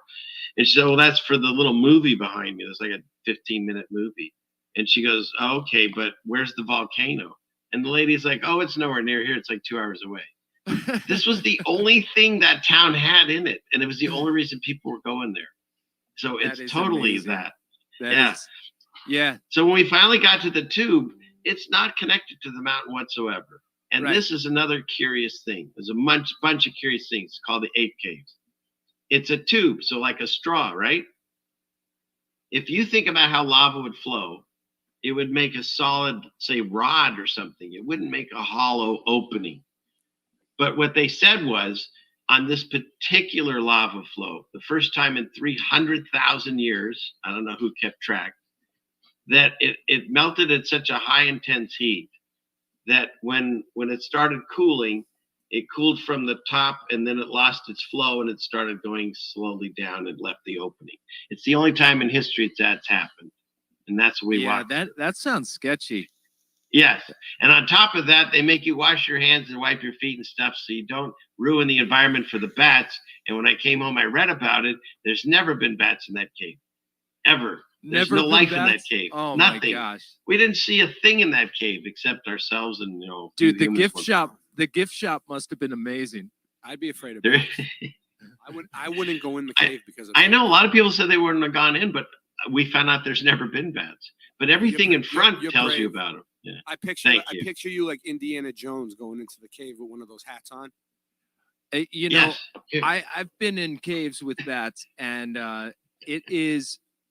they're hibernating a lot of the time, and when they're doing that, He's all got the the climbing that you're doing in the cave, you got to make sure that you don't touch them, because if they wake up, they'll die. They'll actually it'll be such a jolt to their system that they'll actually collapse, and die. Yeah. So But we didn't Yeah, have to worry about it. There hasn't been a bat in this cave ever. I would have lit a big torch like they do in the movies, like Right? Sorry, Right? what Like a Frankenstein movie. like the fire behind us. like Right. it is pretty amazing, when you get down a mile or two into the earth, and you actually are climbing through, and there are waterfalls and beaches and little cracks that you can only get through by doing like the army crawl. And one cave I went into, it was just water flowing out of the base of this rock, and you had to put your head into the water and start swimming while you're submerged about like 75 feet before you could pop your head up. And when you did, you were in this beautiful beautiful beachy area with like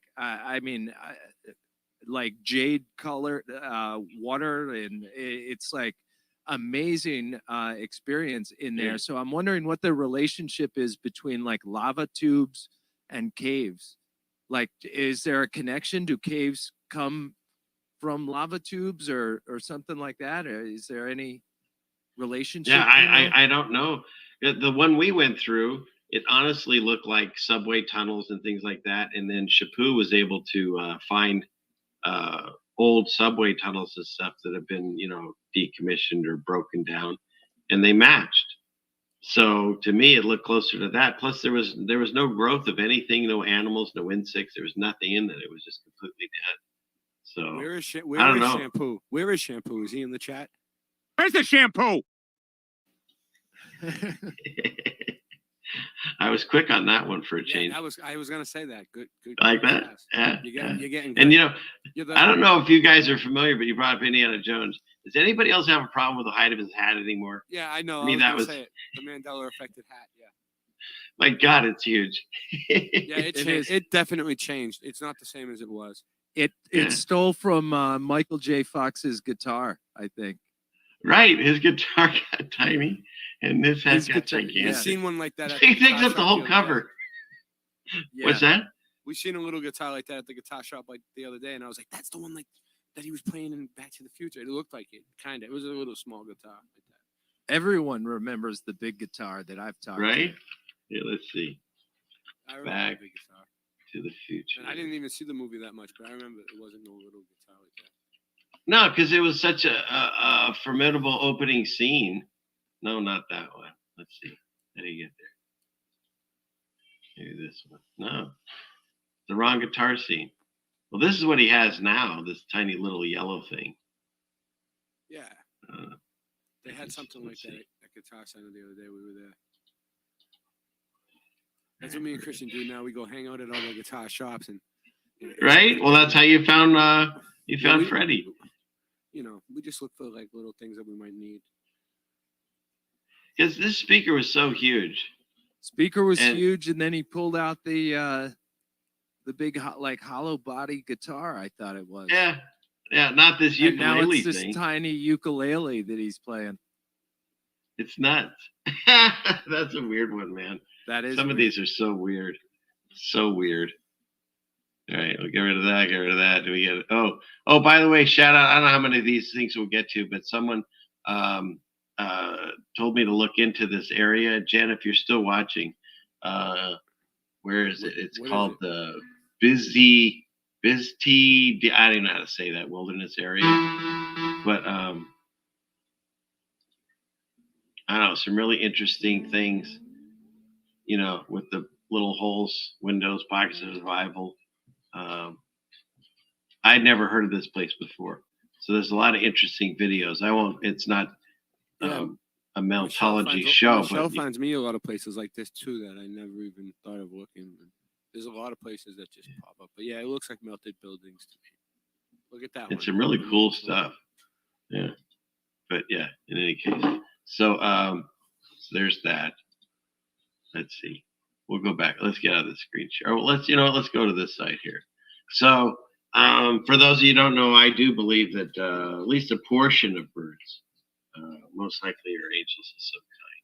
But there's another thing about the fallen angels, and this is in the book of Enoch. It names the angels, the original ones that fell, and Azazel, if that's how you say it. It says that he's depicted as a goat. And so, you know, that's what they say, the greatest of all time now, the goat, everyone in Hollywood. And that's Yeah. why we stopped calling our children kids, or we try to, because it's all the inverted world that they throw on us. And Wow, I never thought of that. yeah, children, still- if you I still can. say It's hard to that's get a- out of those habits, Ray, isn't it? It is. And then I thought this was funny. My wife sent me this. So, of course, it's about cats. So these are people that are just discovering they've been lied to. And that's pretty much the way, don't you think? How you feel? I know that's how I felt. Yeah. And then this is us. We've been around doing this for a while. Oh, nice. Yeah, well, just. Is that really your cat? No. But these are great. Yeah. Real zen like. You're just waiting for the show to start. Not the one with the popcorn and the cute people, but the show. What's next? I thought this was interesting. We don't mention things, but I would like to show that they're now saying that the new symptom coming out on this thing near you is the dominant one. And most people will mistake it for the common cold, which I found fascinating because, you know, we've talked about this. You can find old textbooks and stuff where they said that. And so now here we are again, repeating history. So Yeah. now our own textbooks once again are saying that it might just look like the common cold. So, but it's way more And dangerous. Follow the government's guidelines. Yes. What? have you ever seen like whatever we're looking at right there? These we are know what cartoons. Yes. they're cartoons. Yeah. The actual things themselves, if you try to get a picture with like an electron scanning microscope, it's like a strand. Right. Looks nothing Because there's like actually you can't a ball. film this kind of stuff. yeah. That's the thing I keep telling people is be wary of cartoons. Satellites, cartoons. These things, cartoons. Anytime you see cartoon, you should question it. Disney, Yeah. question it. My children then- are actually pretty savvy with detecting the BS. And Your children are? Yeah. Yeah, it's really cool to see them look at something and have them say like, "Do you think this is real to me?" And I'll look at it and I'll be like, "What do you think?" And they'll be like, "Totally sus." Right? And I'll be like, "Yeah, dude, totally sus." You know? Yeah. And he's 11 now, but as a 10-year-old, he was asking me. He saw some. He doesn't like watch my shows or anything like that, and I don't like. I try to teach my children to like just be critical thinkers and stuff like that, and I haven't like stuffed them with any theories really, but they have heard on the internet that the Earth is flat, and they wanted to talk to me about that, and so like I was asking him questions, and he was like, "Why would they lie like that?" And I was like, "Well, why do you think they might lie like that?" And my 10-year-old said, "Like control." And I'm like, so he has the idea like the government might lie to its population to control them. He has that concept in his head as a 10-year-old.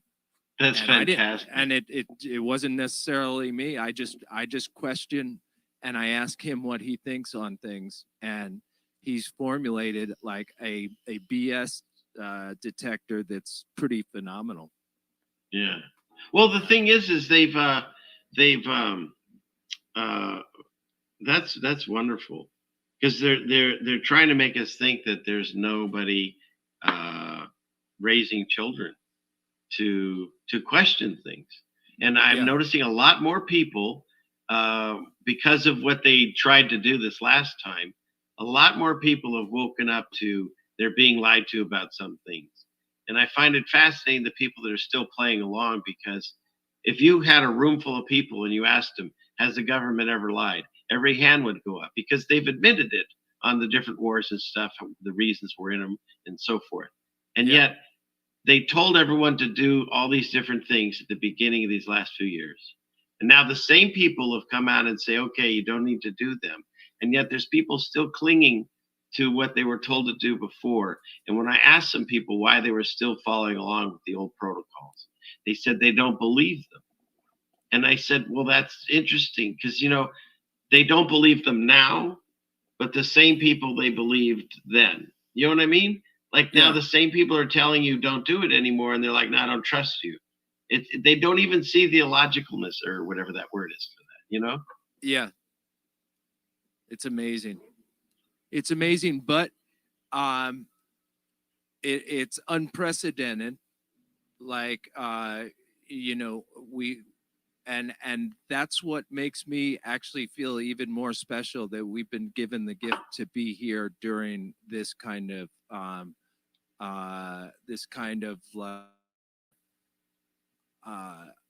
deception, like that makes me feel like, what do they say? It's like 1% of 1% of the population, or 4% are thinking, for themselves, and there's like various levels of being asleep that's taking place in most of the population, and it's like I feel like it's a special moment for us, to really challenge the institutions that are trying to censor everything that is going on, and present us with complete bullshit on the news, and try to get away with a faking of all of this space that's around us in deceptions. I mean, what more reasons do we have to kind of revolt against the system? And my way of revolting is just using our creativity to create that something different, and just go a separate way from the whole thing, in a way, just like walk away from the system as best as we can. We're locked in with all of these numbers and ways of life, insurance, and all of these programs, mortgages that we're a part of, and everything like that. And it's like that's the trap. I think if we walk away from that system and create new ones, new look at even down to like the communication. There's a FCC regulations that prevent us from even communicating with one another without having to go through a filter that is somewhere. Even if we sent Morse code, it would be picked up and monitored. You know what I'm saying? Like, Yeah. you ought to see the things you got to go through to get a shortwave radio if you wanted to communicate with like people around you, like without using the different, telephone networks and stuff like that. Even that stuff is all monitored and transcripted and everything like that. All the channels that those radios can go on are all controlled by, FCC regulations. Same with the drones nowadays, they all have maps built into them where they can go and can't go. And, it's like a whole system of crap and control that we were born into, and the only way is at some point people in their lives waking up to that system, hopefully with a lot of good years left in their life, so that they can actually be productive warriors in something new. It takes people a while to check out of the old and dive into something new like that, because of all of the things that have their talons in you, keeping you there. Yeah. Like anchors into and that it's there are a lot of truthers that have cracked out of that and said, you know what, that's not for me anymore. It's I'm and gone out and done homesteading and created new environments, new job opportunities, put their energy towards more valuable things, in the grand scheme of things, shifting things up and recognizing that you don't want to feed that system anymore. I mean, I'm always thinking about ways of not like participating, Well, and I agree, because that's what I do here. I just present information. I try to show either the hypocrisy or the absurdity of it, and hopefully people that aren't aware of what's going on, they find it and wake up. And we do it with humor and with music and stuff. But I feel you. There's no coincidences. There's no accidents. We're here for a reason. Yeah. We either chose it or God put us here. So now we just need to figure out what our purpose is. And it's not just a clock in, it's some boring job and clock out. There's more to that. And pay your taxes. yeah. But they try to scare us with everything out of the world. And the scariest thing right now is our untrained police force, is because I watch enough First Amendment auditors to know that I think it takes approximately 2 years to become a hairdresser, and 6 months, 8 months max training to be a police officer. Yeah. And so here's the situation in San Antonio. This just happened a couple days ago, where this kid was eating his McDonald's burger. Well, that he shouldn't have done, but he's eating McDonald's burger, and this cop comes over to his car. You guys can find it on the internet. I'm not going to play it, but he comes over to the car thinking he's somebody else, yanks open his door, starts to try to haul him out of the car. When the kids, obviously not understand what's going on, and his car even, I think, starts to roll back, whatever. The cop pulls his gun and he fires 5 times at the kid. He hit him because he had to go to the hospital. He's okay. And then as he started to drive away because someone's shooting at him, he fired 5 more times. And then, of course, turned out he had the completely wrong guy. And so my point is, no matter what we know about the law, this whole thing where they talk about the purge, it's kind of happening right now. Like, our streets are just kind of being run by whoever is controlling the guns. That's the way I see it. And sometimes they wear a badge and sometimes they don't. But we need to, not necessarily it's about defunding the police. We need to train them. And we need to have a better, what do you call it? Well, at least a better way of getting people in the job. And the problem is all you need is a high school diploma, 6 months of education. And just like in the police academy movies, doesn't even need to pass the physical, it seems. And there you go. You're on the street. And that's a problem. That's the scary thing, I think, more than any of these things flying around. Ray and I have been watching a lot of the First Amendment audits as well. And one of the guys that I like a lot is that guy, Amagansett Press. Do you know him? Yeah, he's fun. Him and his son, watching the Watchmen. They're fun to watch. Yeah, we watch him and we watch Mass Accountability. Yeah. He's my friend. Of course. He's actually my friend now. I met him in real life. I made a few videos. I love it. I got 54,000 views on his channel. And the rest is history. Yeah, right. That's fantastic. And then of course, don't forget Finn. I don't know if he's here tonight. Yeah, Finn. Finn. yeah, We love we him were from watching a Rights video Krispies. today, and he popped up in it. We were watching another civil rights auditor video, and Finn was in it. We were like, wow, That's cool. from Yeah, Rights they Krispies. do connect. So I don't know if anybody saw this. That she's always good for a laugh. We have a shortage of workers in our country. And you see, even in Florida, some of the farmers and the growers saying, why are you shipping these immigrants up north? We need them to pick the crops down here. Look at his face. You find the craziest clips. Oh, I love it. We live in a clown world. It's so easy to find. This guy, if you guys haven't found him, Memeology, I like his. He's like 2-3 minute videos. But he found this guy who he goes on here and he says, Europe is they're talking about Europe and Kind the of energy output. problems they're having. I think Yeah. it's right about here.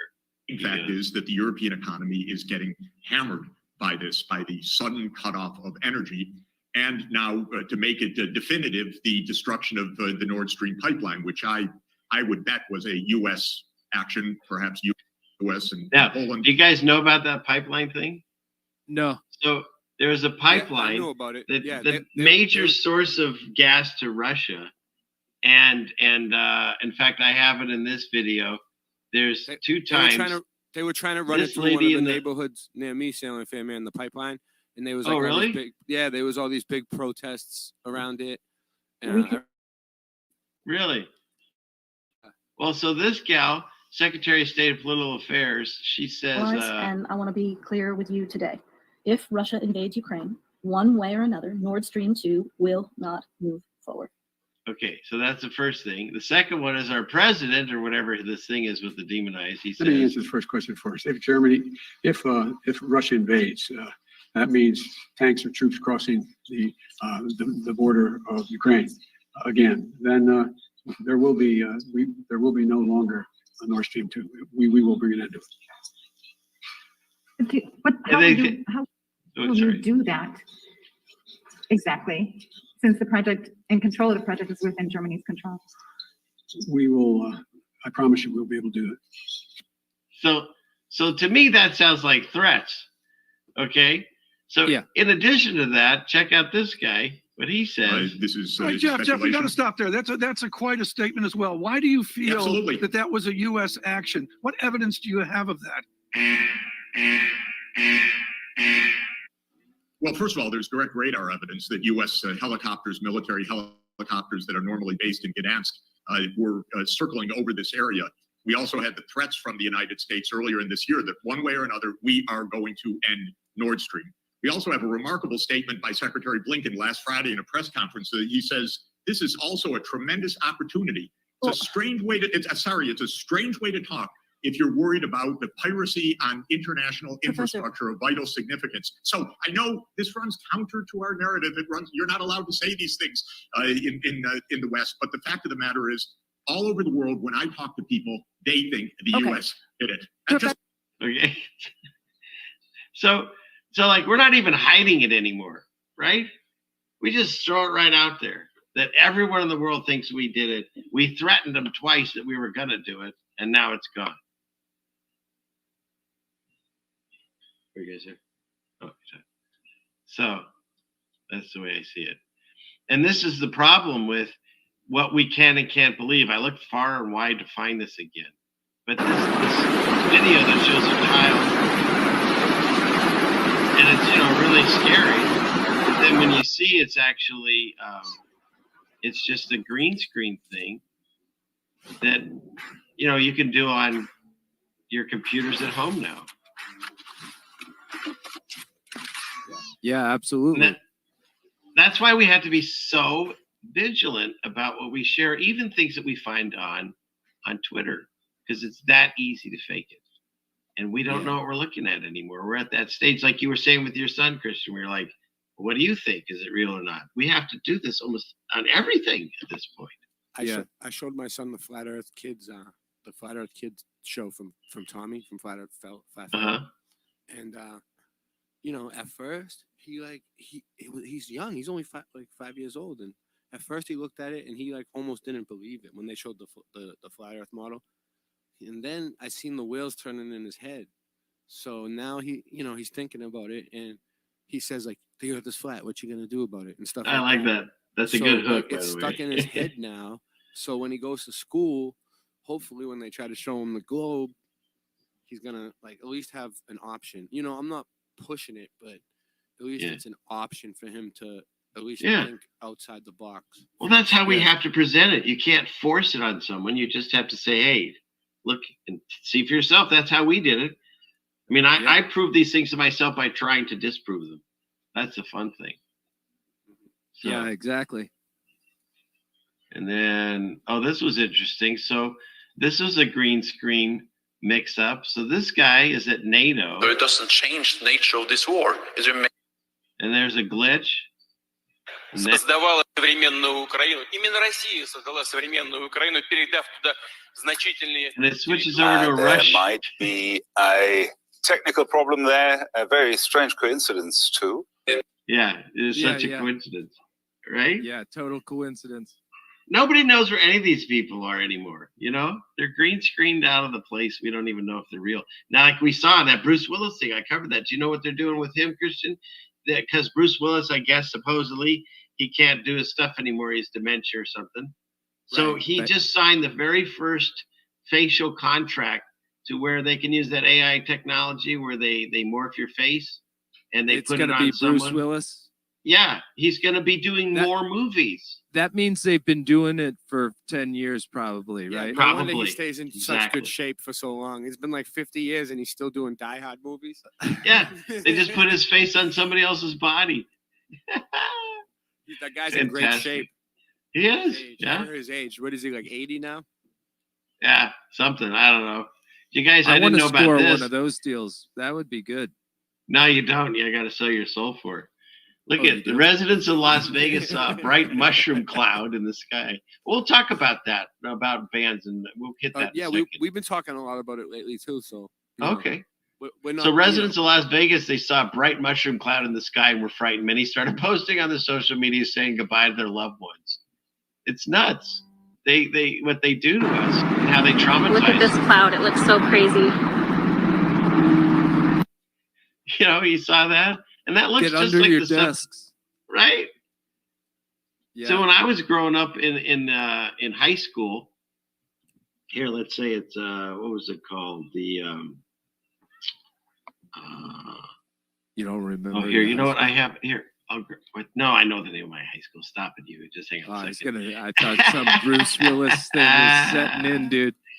Oh shoot! Yeah, he's gonna play me next. We're getting around that age when, who knows what might be happening. You might wake up one day and forget how to brush your own teeth. Yeah. Let's see. Oh, here. Oh, there it is. I'll grab it from there. That's good.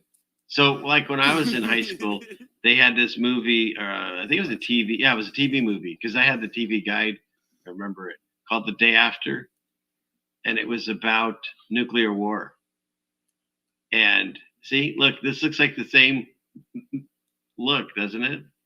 Yeah. So they got a whole generation of people freaking out about this. Like they did it with our parents, right? In the Cold War and the Cuban Missile Crisis and all that. And Oh, yeah. then they traumatized us with this was like a major television event. Yeah, here's the TV guide we had. Where'd it go? Let's see. This thing. That's your TV guide. Can't even show you the right picture today. No, I don't want to. That's But crazy. yeah, here it is. Imagine seeing that sitting in your living room for, whatever, a week. It's nuts. And so, So, they scared. What's that? you know how they talk about like nuclear weapons requiring centrifuges? Mhm. That's been the big thing. Like, oh, Iran is spinning the uranium or something like that. The centrifuges, Yeah. like they're putting all this energy into the uranium so that it's ready to blow, and that's the sign that they're cooking up weapons of nuclear weapons. And I think all of that science has been debunked. Like the whole idea of like starting a chain reaction explosion with the nuclear technology, like uranium, is like Right, but that's the thing. They change the narrative and people don't care. It's like we were talking about the current thing going on. When the same people say, hey, we were wrong, don't listen to us, they don't care. yeah. And so even though they've changed the narrative, we have these great movies. And I thought about this too, because it's on here. So this movie was called The Day After. It was about nuclear war. And then don't forget this movie called The Day After Tomorrow. And that's about the current thing that they're discussing. And this was such a crappy movie. Yeah. Did you guys ever see this thing? Day After Tomorrow? No. Yeah, I've seen it. was The Day After Tomorrow. I've seen it. Yeah. The special effects were great. The plot of the movie was ridiculous. It's about, I think, Dennis Quaid going to save his son, who turned out was doing fine, didn't need any saving. And everybody he took along the way with him ended up dying. It made no sense. It was just for special effects to see New York get destroyed again. And for, to push their agenda that they're pushing now. So, yeah, every generation. Now the new one, because during the time that they were showing this on TV, they had Sting singing, I hope the Russians love their children too. And they play that on a loop on every single day. Right? And so now we're doing it again. Now we're amping up. We're puffing our chests up against Russia and China. And now we're almost admitting that went straight up blow up their thing. Like, what are you going to do about it? Why? Because we're trying to scare a new generation of kids with this. That's the way I see it.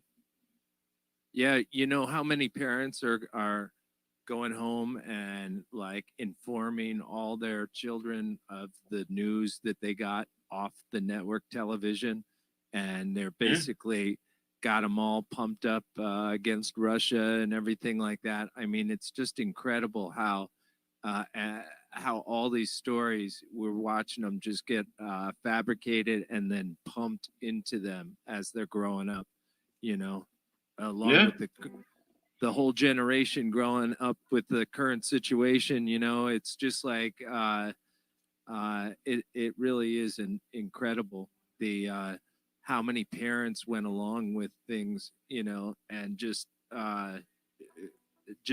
have their kids completely paranoid about life, just even going outside and being around people is now like that, all these freaked out moms and dads that, have been lockstep with all the mandates and everything like that. They're now got their children, are going to take it to another level, probably, It's sad, but it's sad because I just picture it in like 40 years, 50 years, maybe 60 years down the road, when like all the kids grow up and they're still doing it and their kids are doing it. And then everybody, it's just a normal thing, the new normal, Yeah. Well, like what is that we're normalizing looking this at right there, that cloud This thing? from Marika. She posted this on her Twitter, and it's all the different things about if you control the weather, you can control the world, as they say. And this was the U.S. Army was, well, you tell me. A lot of people say that's a contrail, but no. We admitted we were actually changing the weather during Vietnam War and stuff. So I don't know exactly what is it we're looking at that came out of that plane. And then we've shown this with Steve and Jen and stuff about how they test their main engines, make a bunch of clouds. Then you've got whatever this is. I've seen planes when I was up in a plane spraying a black line. I don't even know how. It was like a negative space. Oh, it was weird. Yeah. That's sad. But we're just conspiracy theorists. We don't know what we're looking at. Which is a have you guys seen a weaponized term that they use to describe? I know, you're right. You're right. Yep. Have you ever seen a Panda Express? Yeah.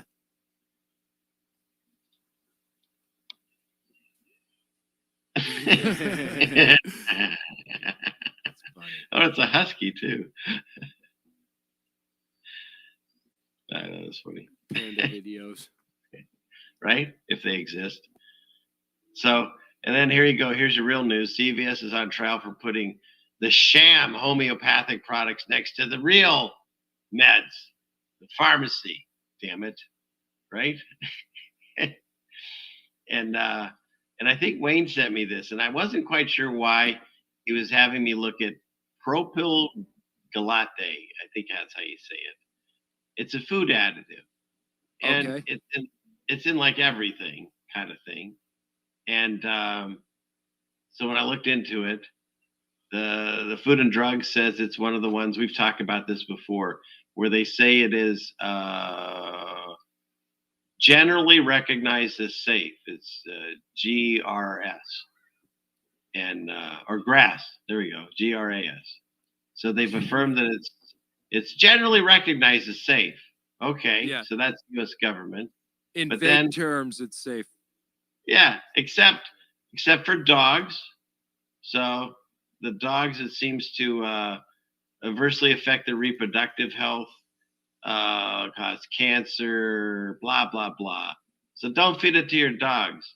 The FDA says it's pretty much safe for us to eat.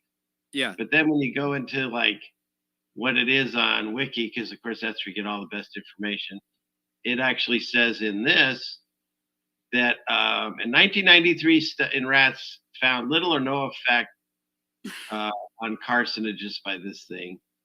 But then it says in 2009 it sees that it acts as an estrogen antagonist. So it's bad for estrogen levels. But it's okay by the FDA, see?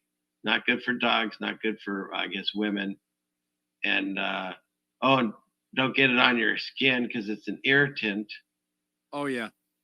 By the and then this is by their website, 3 Fat Chicks on a Diet. I thought that was a funny name, and they go over all the different things that it can cause, the dangers, including cancer and sterility, Yeah. and they talk about where it is. It's everywhere. So basically, and there's still most countries have banned it, except this. Like aspartame. So, right?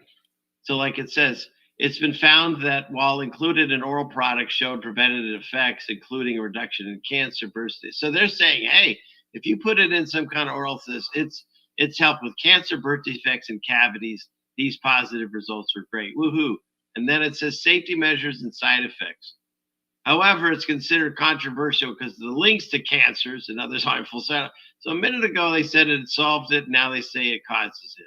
So even with their own one of the article- two. Yeah, exactly.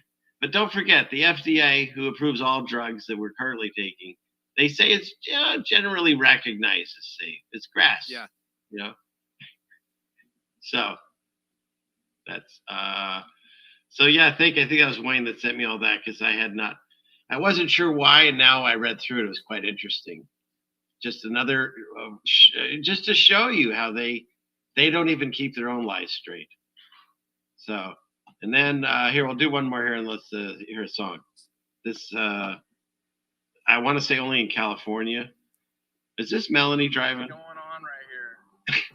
Person sparking, all doors open right here. I cannot believe this guy's car is even going down the 405 freeway, but he's making it happen here on one wheel, apparently. Oh my god. Rather dangerous situation happening here on the 405. Tailgate open. There's no tailgate party going on in sight, but this guy is just letting it I all like the hang loose right commentary. now.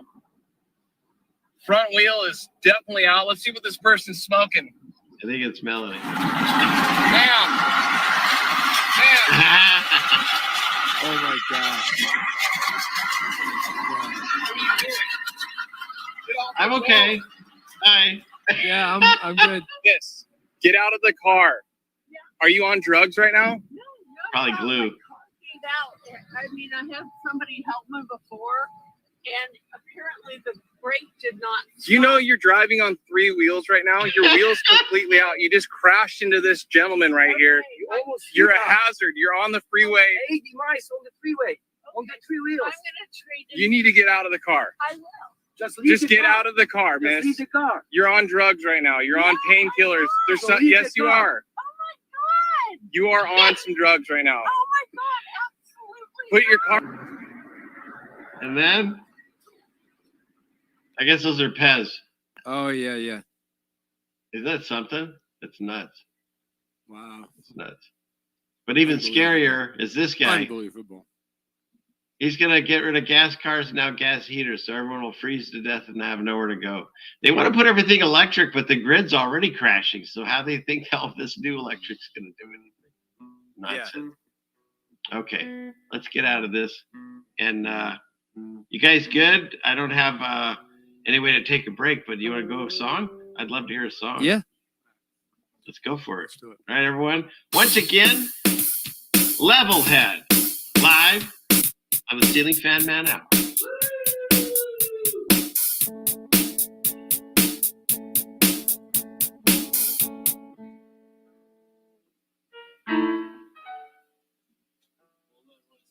And I can change the audio setting while you do that. Check, check, check. All right.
Tell us they're exploring outer space.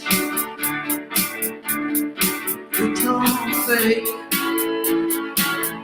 It's fucking fake. $60 million every day. It's what we pay. Fucking take. Brainwashed, trained to believe man-made darkness mythology.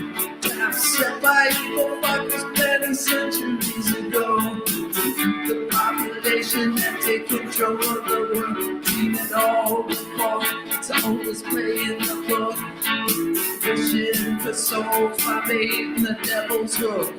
Wizards and warlocks practicing evil and magic. Pick up the plan and we call the plan science. Sprinkle all the bullshit with some formulas and math to make themselves serve a billion kids. Only they understand it in the faith.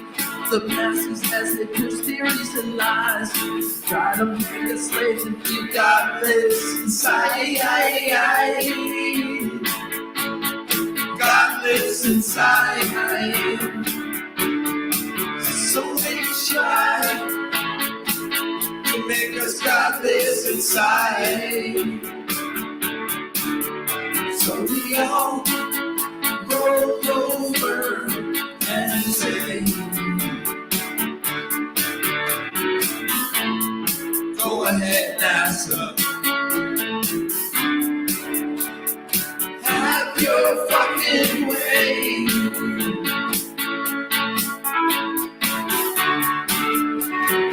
Have your fucking way.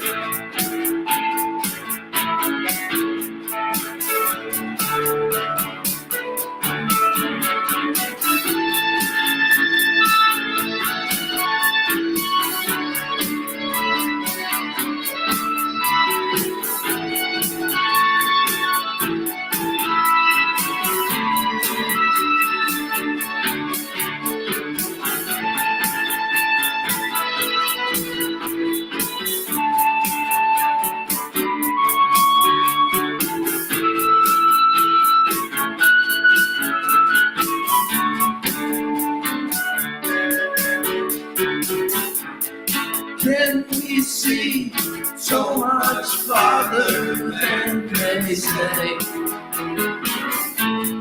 50 miles plus across the ocean on a clear blue day. Why would they say that's a mirage you're looking at? Yeah, right. That's not science. That's just a load of bogus math. Use your eyes and the zoom lens. Spot nothing far across the sea. That's all it takes to prove there's no lens to be seen. Look for any curve, and it just leads you to the fact. Got hills and valleys, but the rest is flat. It's fucking flat.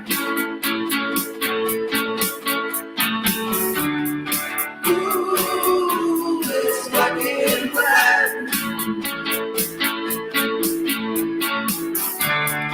Ooh, it's fucking flat.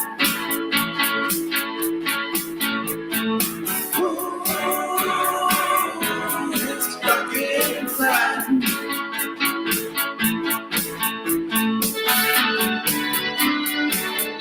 It's fucking flat.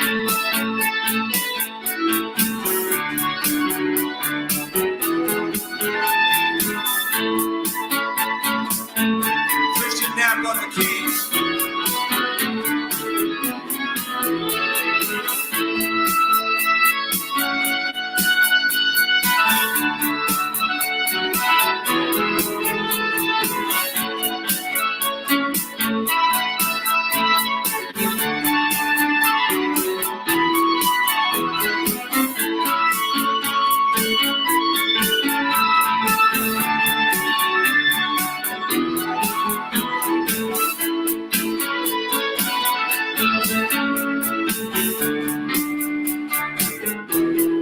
Fucking flat. Ooh, it's fucking flat. Ooh, it's fucking flat.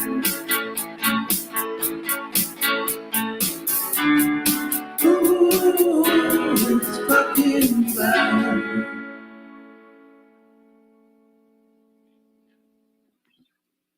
Wow. I love it. I Was it love good? it. Yeah, not All right, oh, I'll tell you what, was it good? Here, I'll show you how good. Where is it? Where is everyone? Oh my God, it took me. Level head! Level head! Level head!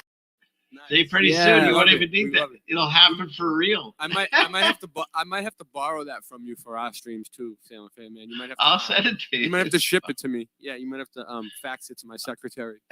Have I'll- your people contact my people, and then maybe we'll do lunch. Okay, I like it. I won't Hey. ship it to you because I'm not good at that. Shampoo's box is still here. I don't know. I have to figure that out. Shampoo. It's in the mail. Did you hear that, Christian? I sent a package to Shampoo. He lives in Canada. It was gone for, I don't know, 3 weeks, a month. It It traveled came to the back? United States. It came back to my house. Wow. Oh my At least gosh. it made it back. That's Yeah, a good. yeah. Yeah. At least it didn't get Yeah. lost in translation somewhere. No. Ended That up is in like funny. ended up in Mexico. Imagine if it ended up in Mexico and they told you had to go pick it up. That would Oh. Boom, baby! Yeah, boom, baby. Oh, I love that version of that song. That was great. Well, you That can was use just you can great. use it. You can use anything you want from our music. Go for it. Well, I'm We doing want- that we want- now. We This want is everybody. We want wonderful. everybody to play. our music. Wait. Hold on one second.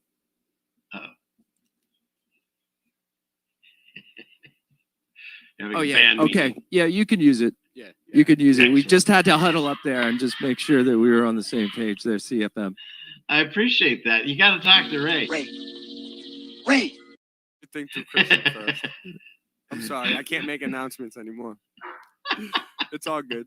I love him. I got him on a short leash, dude. Yeah, he does. He does. know what? And it's a I- good thing. it's for the safety. It's for us. It's for my safety. You know? I have a couple of drops. I have a couple of drops for you for Ray if you need them, Christian. There's this one. Quiet. Nice. And then there's the one I usually use with Melanie. Shut your mouth. Yeah, nice. Oh my goodness. Oh, I love this. 33 on his keyboard right now. He has Of it set course. for 33. Illuminati. Yeah.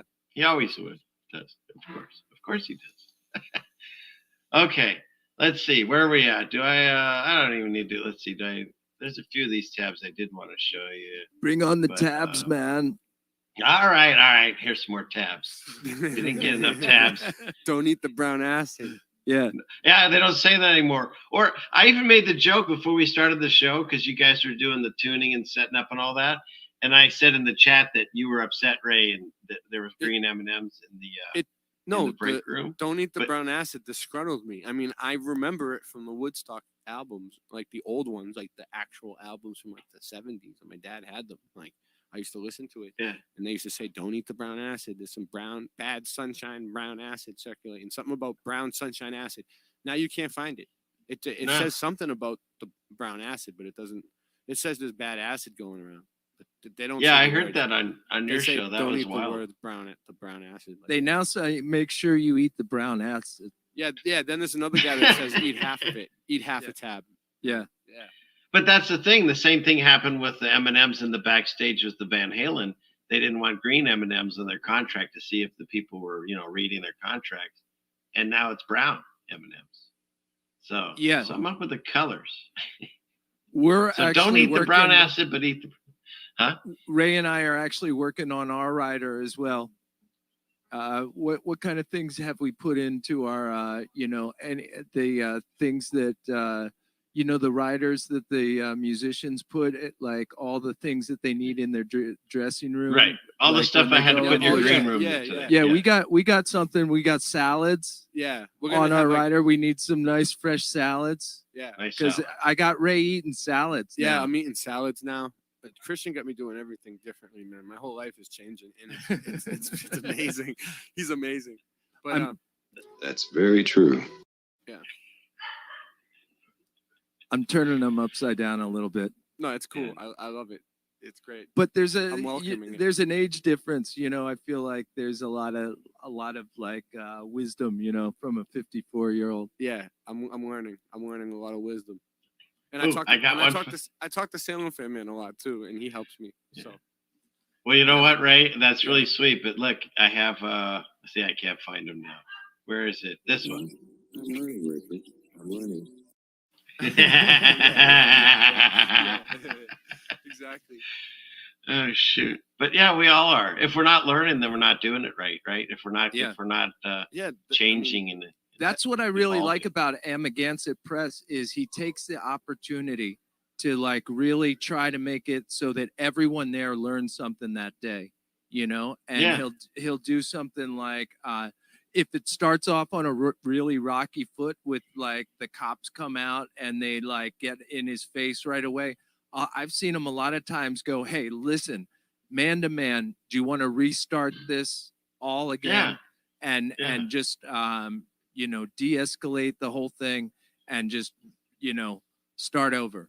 And some people take him up on it and they're like, yeah, I'd like that. My name's Jason, and they introduce each other and they start like that. Some people are just like, no, I don't want to de-escalate. I don't want to do, and it's like, he always says it's your loss. It's like, I thought we could all like learn something here today. And it sounds like, you don't want that, I love that. The First Amendment audits for me are really interesting human behavioral studies, like the, well, it's interesting. You're talking about him. He started out, I saw him doing post offices mostly. Yeah. And then he branched out to a few other places. His wheelhouse right now is going on like a boardwalk of a main street of a tourist town.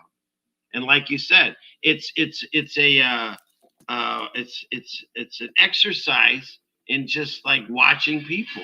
It's fascinating because you get so many different reactions of the same dude at the same moment from whoever goes by. Yeah. Yeah. Yeah, it's amazing. And you know, we are in this like post 9/11 world and stuff like that, and there's so many people that are he's trying to get people to kind of like go back to the way things were before 9/11 and not to just assume the worst in people. You know, it's like always got you now seeing something, saying something, you know, maybe my neighbor's a terrorist or something like that, you know. And it's like he's trying to kind of like return things back to some kind of level of sanity by just kind of like putting it in your face and making you kind of like react one way or another, you know. And he has some great lines about that too. One I repeat now all the time is a hammer always sees a nail. You know, Yeah. He says when you wake up in the day, you have a choice. You can have a good day or a bad day. It's all what you make of it. You know, and the They things that must have come a to you. the auditors must have a stressful life, man, because Oh yeah. like, I did a few, and it's like then there's court cases you got to go to. There's paperwork that you filled out against police officers that you probably have to answer to. You know, there's all kinds of shit. Like every day you go out and you do audits, right? All the time. Most of the auditors every day they upload at least one video. Every few days they're doing audits, and then like the cases just build up, right? Next thing you know, they've been doing it for like 3 years. They probably have like 3 years worth of cases, cops. Just it's a lot of stress, you know. And then Yeah. Well, plus that's at why any their chan- moment that's you why can. their channels are so big, because there's so many people involved in that community. Besides just like auditors, there's police officers watching, there's politicians watching, there's all these you know, news people, all kinds of people watch those channels, mainstream media. And it's a dangerous job too, because Yeah, it's even dangerous. if you're in the right and you have the Constitution behind you, You can get that pepper cop sprayed, does, you can get yeah, punched in or the face, shot. even shot, yeah, or put in jail. Yeah. And they'll arrest you and they'll throw you in jail. And by the time you're out and you've paid your fines and all this, you've gone to court. Yeah, okay, they could drop the case, but meanwhile, that officer had no repercussions and he could do it again. It's sad. But okay, where were we? Clickety click. Here we go. Let me finish these up. So I thought this was interesting. They're advertising this underground bunker that that rich people can go to. Oh yeah. And so they have, you know, the imminent warning, and it's all computer generated, just like NASA. And so you see, and they're leaving, you know, their White House, going into their bunkers or whatever. And look at the decadence of, like, you're going to need all these cars in the in apocalypse, and you go through. I mean, here's the thing: no matter how amazing they make this look, and it's like the world's collapsing, but you're watching TV on a big screen and swimming in an indoor pool and whatever, right? Here's my thing: they show you. Here's the air system, because remember, you're underground. And then they show you the generators and the backup generators. And I just, you know, you have to tell yourself, at some point when all the generators and the backup generators have failed, it's pretty dark down there. I mean, I remember what it was like in the egg caves. You couldn't see anything. Yeah. And so, you know, you're underground living this life of luxury with your plants and Wally World. I also see no ethnicity here, but that's a whole other issue. Wow. But so that's where you're listening. Raising a little girl underground. Yeah. We've become the slee stacks that I always used to joke about. They're coming to get us. We're becoming them, and it just reminds me of where to go. I can't find it. I already clicked it. A Bible passage where it says, you know, in the day of the Lord, they're going to hide in the mountains, and then eventually ask for them to fall on them because they realize they screwed up. But instead of running for that, I'm going to find God. And you know what? God bless anybody that has a partner right now, because I know a lot of us are alone. But this, to me, are the riches in life, is to be this couple and to have this kind of a love at that age. I hope I even live that long. Right? But that's what we want. That's the real riches in life. I like that part too. That's so funny. and not that other stuff. And we'll cover this another time. I want to get back to you guys. Very but just know that. FM. Yeah, I'm sorry? It's echoing because you're screen sharing and you're using stereo audio. Oh, that's right. Because When you screen share, you got to switch back to the regular audio, the No echo way. cancellation. But it's all right. That's why people were just complaining about echo. I was just. they complain about everything. I was just addressing it. It's because he was No, screen thank sharing. you. It went away now. I didn't see. I I was see just that. addressing your tender moment there. Wasn't it nice? Yeah. So, and that's the one thing that we need to remember is you can do anything by yourself. I believe anything, but get a hug. You can put your arms on yourself. It's just not the same. And when two of our energy fields get that close in an embrace, it's a big thing. It's a recharging of the spirit. And I highly recommend if you can find someone that, is copacetic, they got to be, responsive to it and say, yes, okay, but hug someone. Yeah, So, you don't want to okay. hug someone that doesn't know you're coming. No, it's, That's very true. Oh, shoot. Okay. Let's see. Hey, you guys want to hit another song? What do you got for us? What's We got, Yeah, sure. We got plenty. We got songs for days. Well, we don't have days, but I'd love to hear another one. All right, for your listening pleasure, everyone, once again on the Ceiling Fan Man production, it's Levelhead with their song, I don't know, something. The Flat Earth Anthem. The Flat Earth Anthem and Levelhead. Here they are.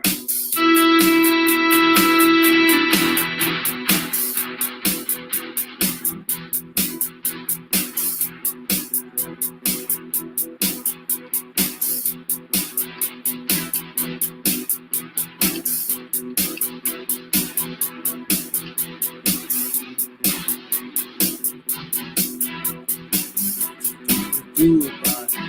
What you gonna do about it? What you gonna do about it? What you gonna do about it?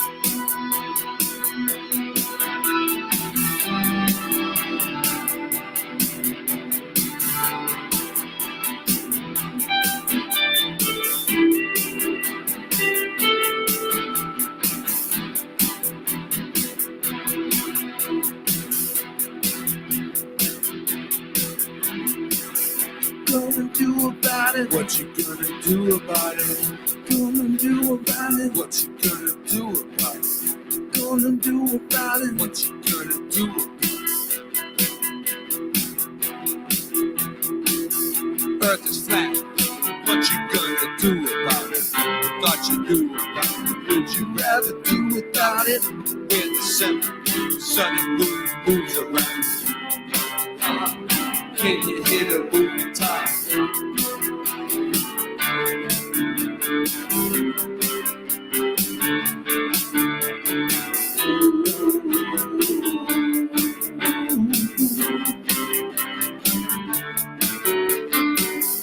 Earth is flat. What you gonna do about it? Thought you knew about it. Would you rather do without it? When the sunny moon moves around like a clock. Could you hit a moving target?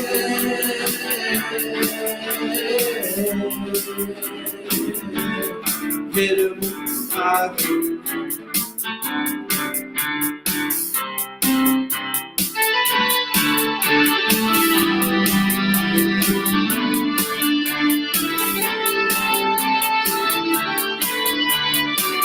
Earth is flat. What you gonna do about it? Thought you knew about it. Would you rather do without it? Earth's a center. Sunny moon moves around like a clock. Can you hit a moving time with a rocket? Up my high to get along with. Just take a long read. Do you serve up any conflict? Stars are constant. Want a constellation for it? It makes me vomit. Never do get hit by vomit.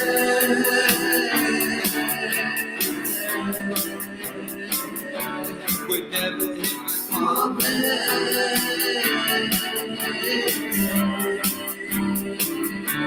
Don't ever read my comment. Don't ever read the comments. Yeah. Don't ever read my comments. Don't ever read my comments. No, they would never hit my comments. Would never hit my comments.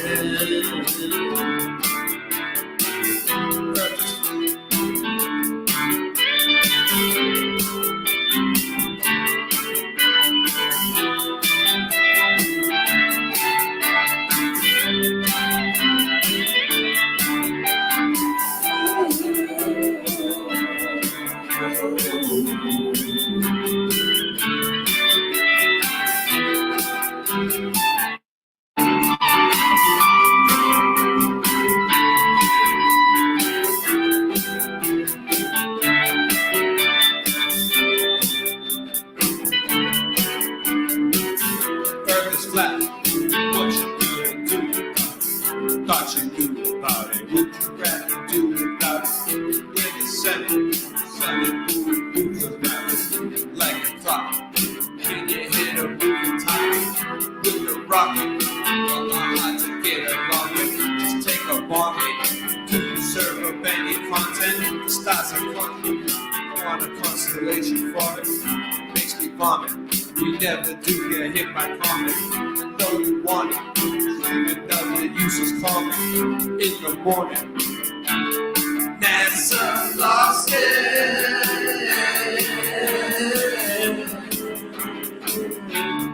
NASA fucking lost it.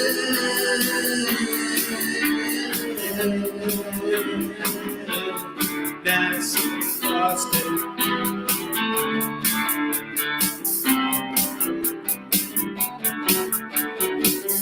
Earth is flat. What you gonna do about it? Thought you knew about it. Earth is flat. What you gonna do about it? Thought you knew about it. Earth is flat. What you gonna do?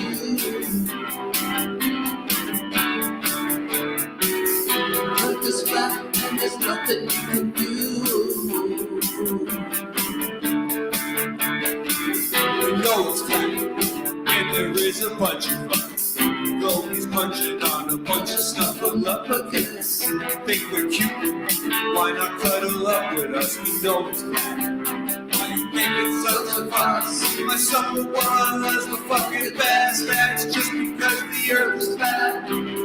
Maybe like an uppercut to the nuts. Earth is flat, there's nothing you can do. Earth is flat, there's nothing you can do. Russian with the crew, how do they brush after their food? Earth is flat, there's nothing you can do.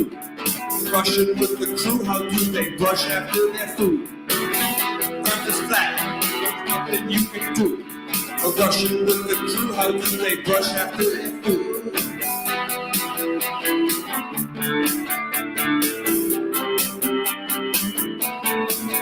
We got asteroids, asteroids, and asteroids too.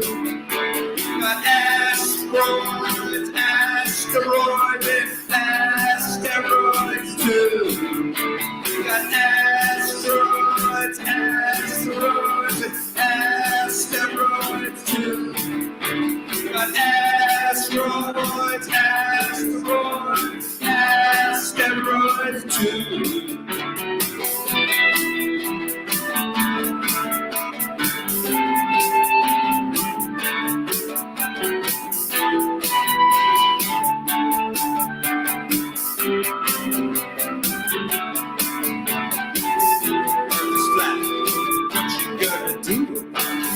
Thought you knew about it.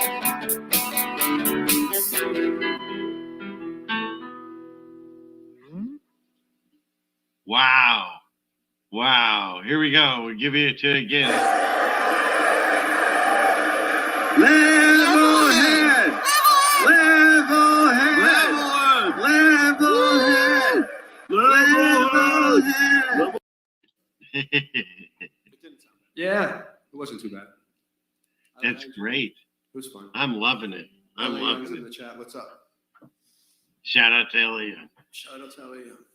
Tommy, tell the truth. So, wow, I'm having a great time. I'm just thrilled. This is fun. I want to hear another song. I'll tell you what. I wanted to ask. We have many What? songs. Excellent, excellent. Well, I wanted to ask you. So let's make sure that what's up. You gotta say it over here. I can't hear you. So my silent wife's saying something. Anyway. She's awesome. She is. She's Behind the scenes, amazing. She does everything. She does. This was for people that are feeling worn out. I like this one. Trying to warn people about what's actually going on, what's coming. Feels like you're screaming at the top of your lungs inside a soundproof classroom as you watch everyone mindlessly walk by. And in addition to that, there was this: those who study history are doomed to repeat it, and those who do study, or don't study, I should say, and those that do study history are doomed to stand by helplessly while everyone else repeats it. So, but what I'd like to talk to you all about is interesting. My wife mentioned today, someone was asking a question about how we got into this situation with our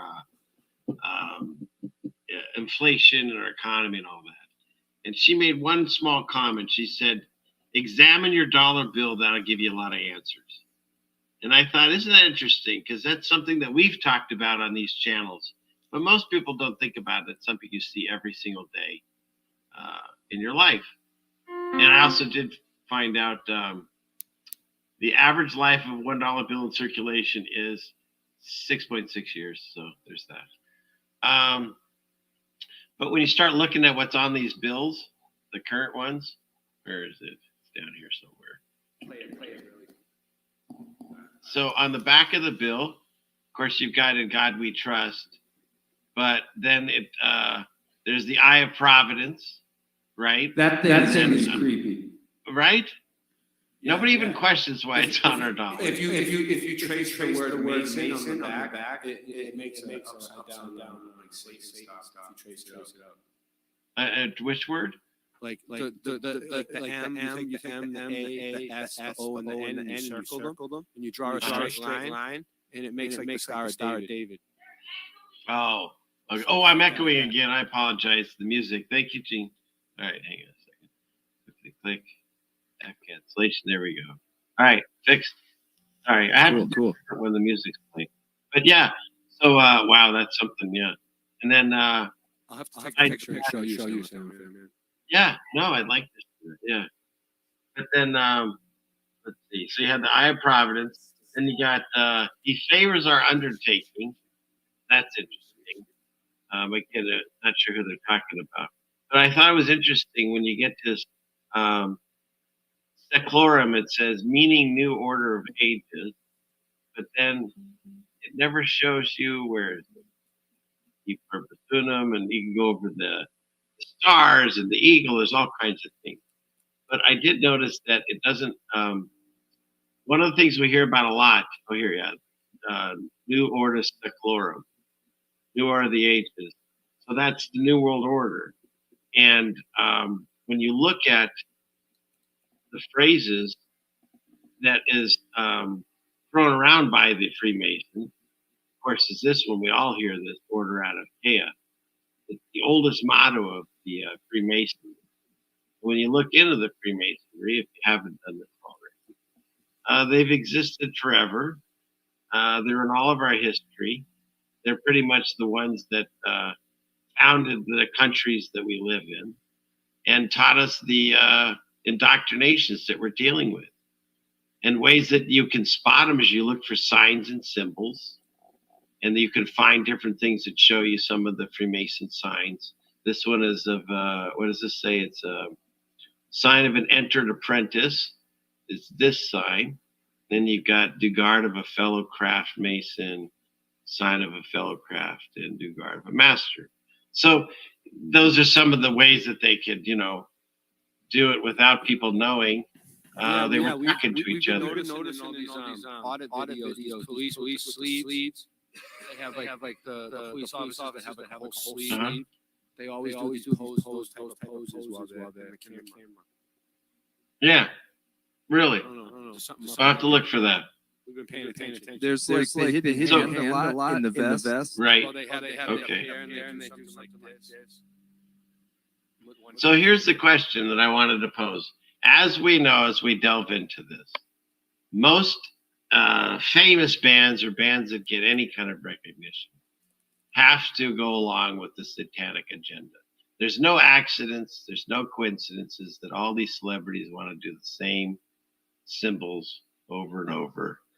And so I'm just making sure that you guys know how deep the satanic Freemason thing runs.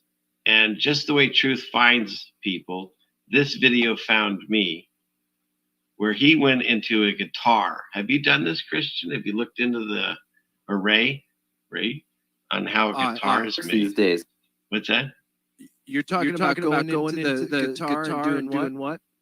Looking inside an acoustic guitar. Check this out. I play guitar, and I saw this on Epiphone's website. This is the inside of an acoustic guitar. And immediately I started thinking, this looks like some sort of like chamber, like a temple or something kind of like that. You see it? Yeah.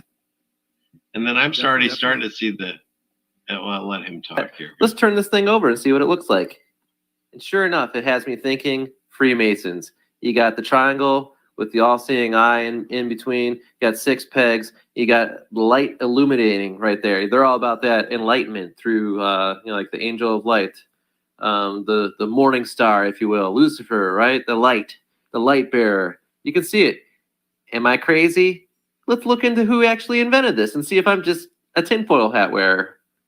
Looks like the acoustic guitar was invented by a guy named Christian Frederick Martin. Let's look a little deeper. A simple Google search yields this result. This is the patent for the acoustic guitar. Let's check a little deeper into this document, shall we? Where are my truthers at? What's that symbol right there? Wow. It's a little like the square and compass. The square and compass. And there's his name right in the middle of the document. And you guys all think we wear tinfoil hats? The Freemasons have been at it since the start of society. Really, Solomon's Temple, maybe even before then. They are behind the fabric of the culture of this world. Once you go deep into that secret society, you're getting into the ideas of enlightenment, Luciferian ideas, and they do not worship the Almighty God. It is quite the opposite. Dig deep, folks. Trust your instinct and follow God.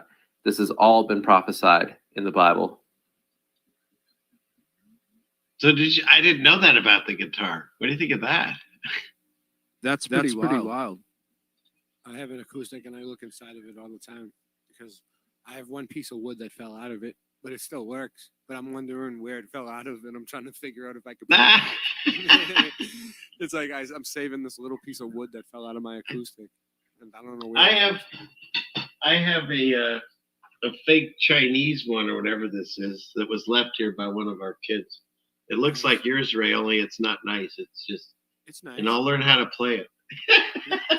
and actually, this is Christian's. This isn't mine. This is Christian's guitar, but he let me borrow. That's a beautiful thing. What a great beautiful guitar. He's a great friend. And so when I told Ray that we were gonna have you guys on and stuff, and I said that I haven't learned how to play that guitar. I think both you actually were there. You were saying, "Do I know how to play the tambourine?" Right? Were you there, Christian? I think. Yeah. And so, no joke. This is so wild. I love the way that God works this way. So the next day, we went to a neighbor's house, and they're moving stuff around and stuff. And on her counter was a tambourine. And not like when you buy it like Walmart or something. She was a musician. In fact, they both were. He was a guitarist, and she was the tambourine, or, acoustic, what do you call it, percussion. And so when I picked it up and I said, "Oh, I was just talking about a tambourine," she gave it to me. Are you Did he kidding have me? one? We were just talking about we need a tambourine player. I just got one given to me. We could use it. We could use a tambourine player. It's unbelievable what you could do with the Yesterday. tambourine. You can create this kind of like sound like She a train started. going down She started the track. teaching me. Yeah. Oh, you're gonna learn? You're gonna play for us, Sam Man? See how I'm it's gonna kind of like learn. the train, the clickety clack of the train Yeah. going down the track. That's like When- such a cool sound. When we come to Seattle, we'll teach you how to play our songs on the tambourine. Absolutely. Here's what I'm gonna do. I'm gonna start off by watching all the Partridge TV shows because I think then they have the number one of them, and you got to Yeah. hit it on your butt once in a while, right? On your hip, right? So you can do one of these. Oh, that can hurt. But yeah, I Yeah. will. I'll look into this. Yeah, but don't, isn't that wild? don't hurt yourself with that thing. They can be Levelhead's dangerous playing depending on Seattle. where you hit it. Levelhead's playing Seattle. That's huge. That's huge. Right? It's like grunge. Now It's we like have a the grunge tambourine. thing. With the tambourine. Yeah, Isn't that seriously, wild? like if you could get like a nice steady beat going with that thing and all kinds of instruments. There's this band out of Portland, I think it is, the Brian Jones, and they used to have this tambourine player that was like one of he was like the front man for the band, like he would just be, and he would create this amazing rhythm for the musicians to play off of, Well, I'm just from that. definitely like, what did you say? Hit me that thing again that you said, the difference between like a goal and and a a dream. dream. Tell me that. All right. Say A that goal again. has a deadline. All right. So a dream is something that like you want to happen, right? It's like something that you're hoping for. Maybe it'll happen someday. Maybe you're building towards it, but you're not sure if it's ever going to happen. But it's an idea that you have, something that you really want to do, right? But Yeah. if you ever really want that dream to come true, you better make it a goal and set a deadline. Well, see, that's the thing. Since I know you guys are starting your tour, I'm going to make it a goal. I don't know where I put it now. To learn how to play this. And I'll get as many lessons from my neighbor as I can. Yeah. Set a date to accomplish something. That's what it's about, is actually lock the date in and be like, I've really got to get this done by that date. Like what we did was like October 1st was our debut. So Christian was like, Ray, we got to be ready by October 1st, man. You know what I mean? And like we just jammed our asses off for 3 weeks straight. That's fantastic. Well, it shows. I'm loving it. The chat's loving it. I'm just having a blast. Nice. So, Thanks for having us again. Oh, the pleasure is mine. The pleasure is mine. This is so fun. So, okay, how about this? If you want to, definitely, I'd like to hear also, but there was a request for Wise Up. Do you do a version of that together? Yeah. Of course we do. We do everything. Yeah, you want to hear that? Okay. For your listening and pleasure, here's Wise Up by Levelhead.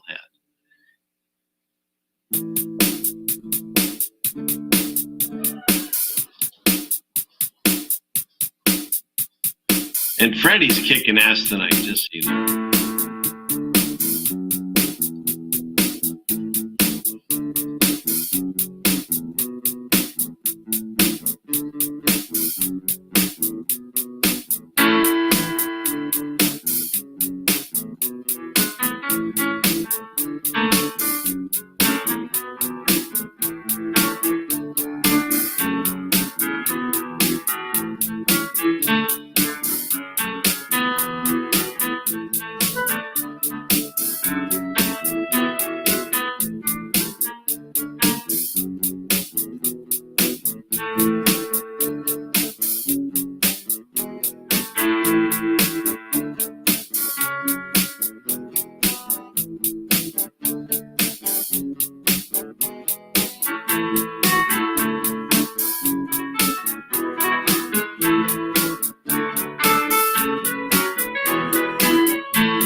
Never live on something.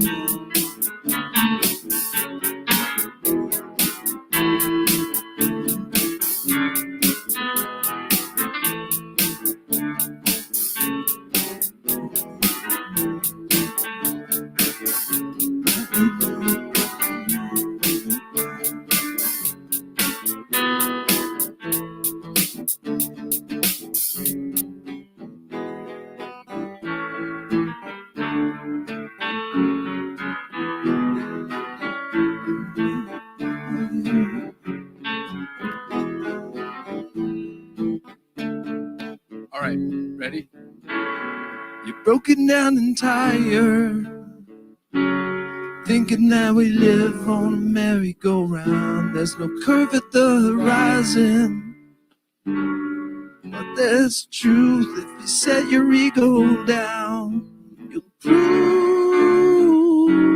you're being lied to. It's so easy to prove you're being lied to. So wise up to the lies being told. Wise up, the lies are crushing your soul. Wise up, do it time and time again. Wise up, go against the grain. Wise up, ignore the insane. Wise up, do it time and time again. For truth, do it for truth.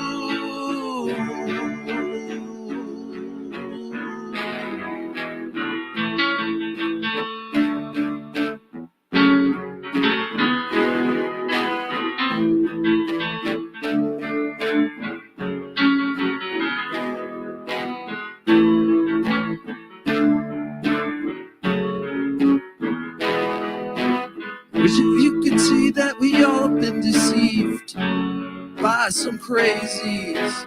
It's deep within your brain, 'cause the story's been ingrained since we were babies. It's simple to observe, the horizon has no curve, but you remain blinded. 8 inches per mile squared, you should see it everywhere, but you'll never find it, 'cause you're brainwashed. I was there too, in a flock of sheep, you're in super deep, you're brainwashed. You believe a fantasy you'll never ever see.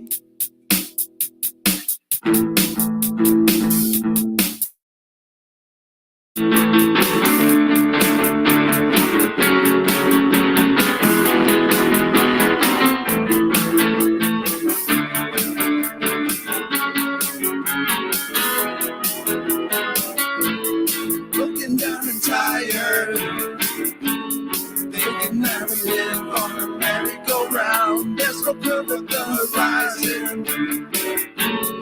but there's truth if you set your ego down. You'll prove you're being lied to.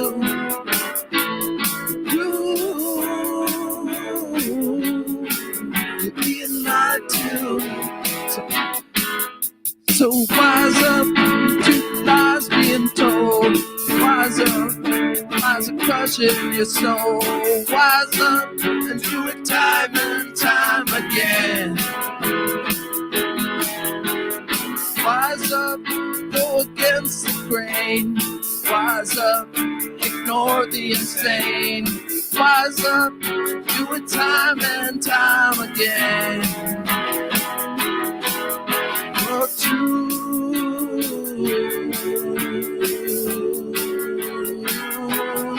do it for truth.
So wise up, all the lies being told.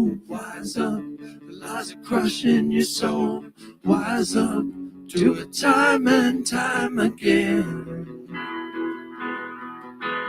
Wise up, go against the grain. Wise up, ignore the insane.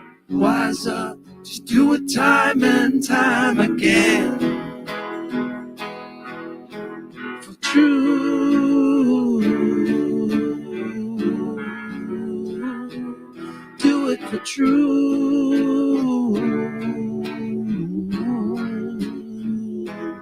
Do it for true. Wow. Do it for My truth. goodness. This is awesome. I and people are talking about it. It's like we're watching the ground floor of something great. And Yeah, I'm we're, just you know, thrilled. we've been practicing. We're trying to get. We're gonna get it perfect eventually.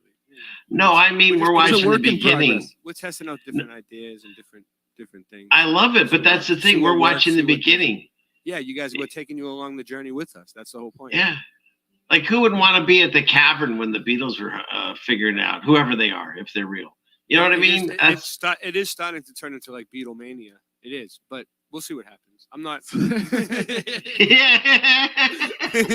Don't start saying you're bigger than Jesus. That's what got the Beatles into trouble a long time ago. Oh, I would never Don't say repeat such- history. I would never say such a thing. Of course not. Wait, where is it? This is Christian right now. Where is it? Ray. Come back to earth, Ray. There he is. He's doing that. Ray. What does your dog do when he hears that? Does he think it's calling him? Oh no, he barely pays attention to my show. I can see the dog's ears sticking up right now, like Ray, like looking up. But there are times when, like, I'm talking to you on the phone or something, and he'll look when yeah, it's kind of funny. But it was really sweet. For those you don't know, when he started, he was, identity crisis. He was calling himself Michelle L. And then he liked my dog's name. He And changed now it to look, Ray. now so- look at me. I'm part of the band Levelhead, the biggest, greatest truther band ever to come from our community, ever. The first truther band in history, I think. Unless you can think of any. Can you think of any? Truther I bands? can't. 2 or more people that came together. I don't know. I'm not sure. We think we're the first. We might be the first. truther It's band. actually 2 or 3 now. We're Yeah, going to be yeah. a band of 2 or 3. 2 or 3. Oh shoot! Well, I better work. I guess I'm gonna have to like fight for my position now, huh? But you got. It's Wait, limited. what about Freddie? I can't beat out Freddie. The Mandela effect limited the space. Yeah, it's like Dang. the 2 or more gathered in his Yeah. name. It's now 2 or 3. We're just looking for 2 or 3. Number 4 is going to be out of here. And Freddie's the third one, so I guess it's. Yeah, I guess I was that close. I was this close to being in a band. But we really could use a tambourine player. Yeah. You know who We're I gonna am? have I'm to- the Pete. I got it. Rules are meant to be broken. Okay, because otherwise I'm feeling like where is this guy? I feel like the Pete Best of Levelhead. Nice. And for those you don't know, we're talking about, geek out or look up the Beatles fake history. Now, who's that? One of those guys does it. Quantum or one of those guys. Mike somebody. I got his book. Mike Williams. Yeah, Mike Williams. Yeah, Mike Williams. I got his book up here. Sage of Quay. That's it. Something like that. Yeah. Sage of Quay. Yeah, they were. So- They had an interesting stream. He was talking about like what percentage of the like the people involved in pop music kind of like know that it's like being manipulated, and that things like the Beatles are not organic. They're just crafted, and part of like social engineering and stuff like that. And what was I going to say? The percentage of the population. He was talking about how Eric Clapton was one of these guys that kind of like, it sounded like he turned a corner because he had a really bad experience with this whole current situation going on, and he got pressure from his family to deal with the CVID, with the the jab. Yeah, the stuff going on, right. Yeah, and it messed him up. He lost his feeling in his hands and everything like that. And he was like, had this really great testimony for like, you know, how he really went against his gut feeling. His gut feeling was, I've been against needles my whole life, and I don't feel right about going in and doing this, but my daughters are giving me all this pressure, and he did it, and he just about lost all the ability to play the guitar. And so he came out, he was vocal along with Van Morrison and stuff like that. And then they have this whole Queen, you know, death of the Queen and stuff like that. And there he is, just like selling out to the whole system, right? And like doing all this stuff with the Queen's death. And it's like, you know, you think that these guys might be awake, and they might be awake to all this stuff, but like they're participating in it at the same time. It's like, you wish Eric Clapton had said like, you know what I'm saying? Like, I'm not buying that. I'm not buying the Queen. I'm not buying the, you know, the all of that stuff, but they never go that direction. You know, none of these, because they would lose it all, you know, they would lose it all if they went against the grain like that. And so they kind of partially do, or they put out, go against the grain. Yeah. It's sad. It's sad how deep they're in, you know? Well, I think if you get that far up and that high, I don't think I don't think when you get that high up that, I think they're realizing how far gone they are, because at the time that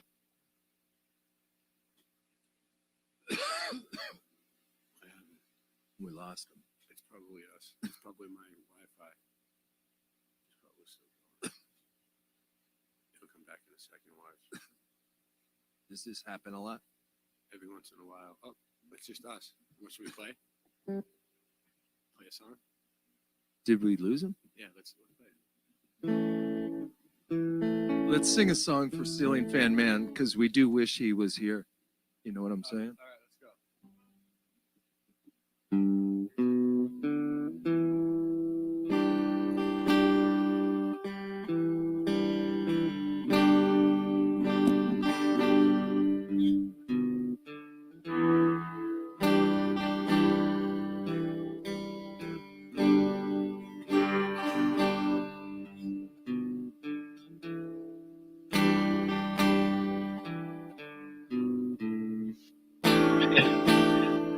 Oh, good. You're playing a song. I'm back. But go ahead.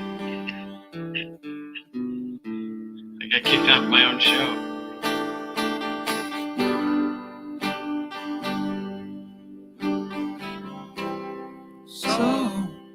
So you think you can tell heaven from heaven, blue skies from pain?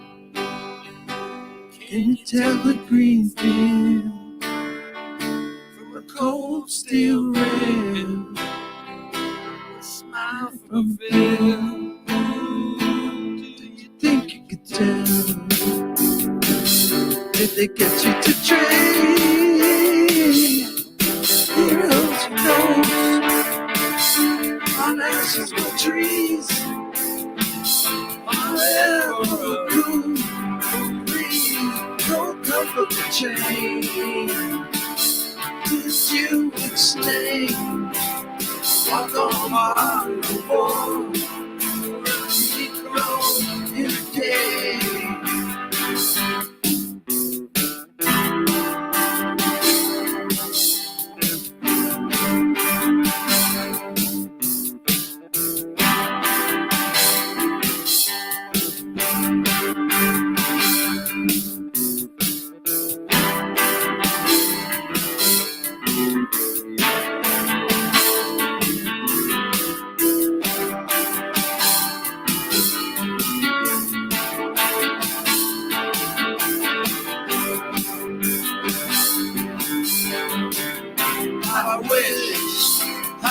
wish you were here.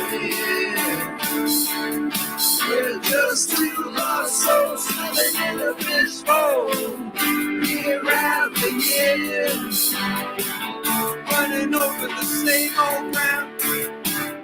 Have we found the same old things?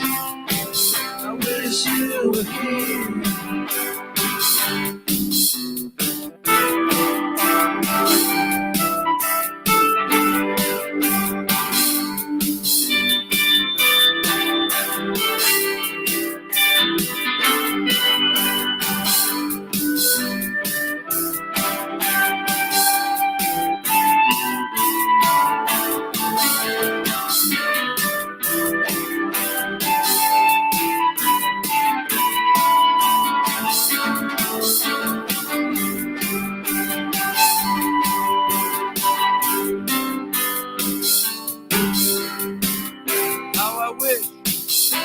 I wish you were here. We're just two lost souls swimming in a fishbowl, year after year, running over the same old ground. And we found the same old fear. I wish you were here. Da-da-da-da-da.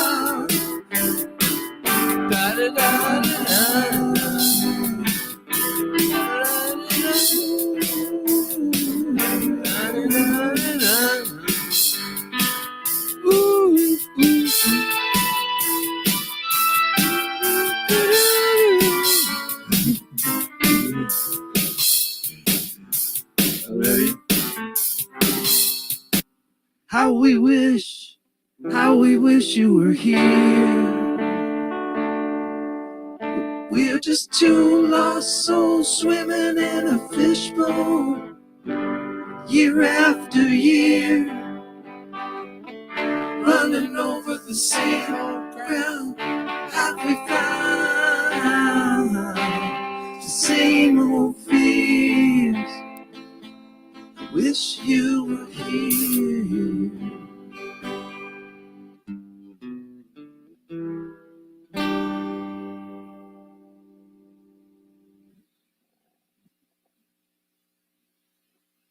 Wow.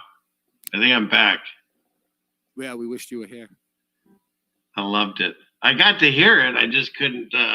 My internet went out twice during that song. At least StreamYard kept us going.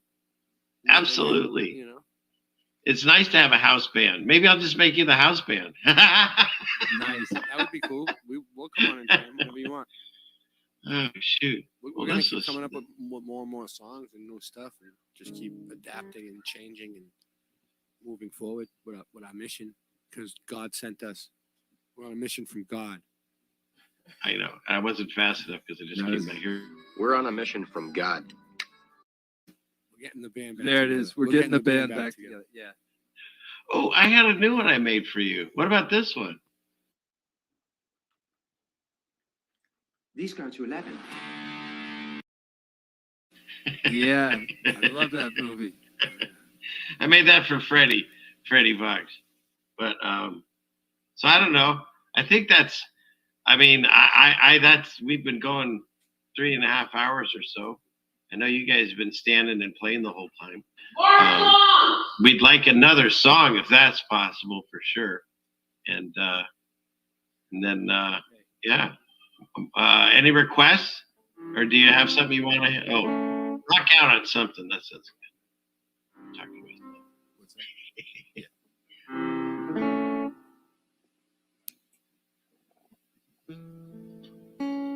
All right, for your listening pleasure, once more, the one and the only, my own house band.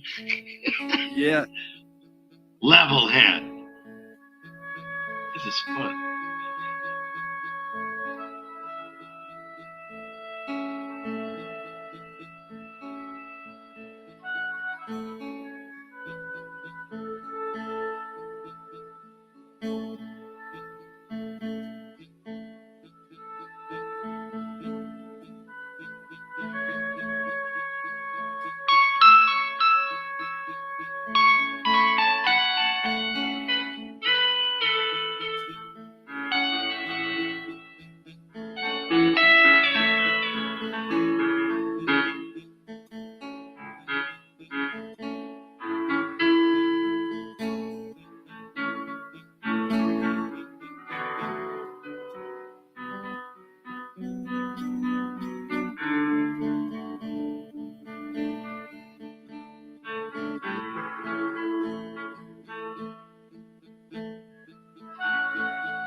45 years, I thought for sure I could see a great big curve of Earth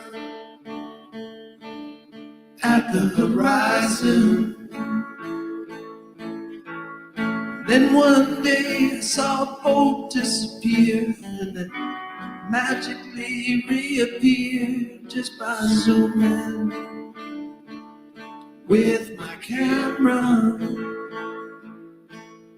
I was blown away, 'cause what I learned in school, 8 inches per mile squared, was the rule. I was feeling, felt a little bewildered. When I put that formula to the test, I could see way farther than the science suggests. Now I'm wondering, what are we on? I said,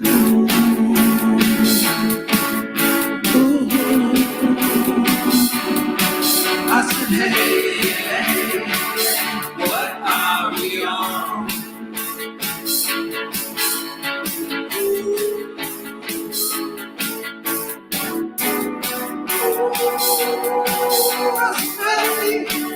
What are we on? And I try, oh my Lord, do I try? I try all the time. This institution, pray, oh my Lord, do I pray? Pray every day for revolution, revolution.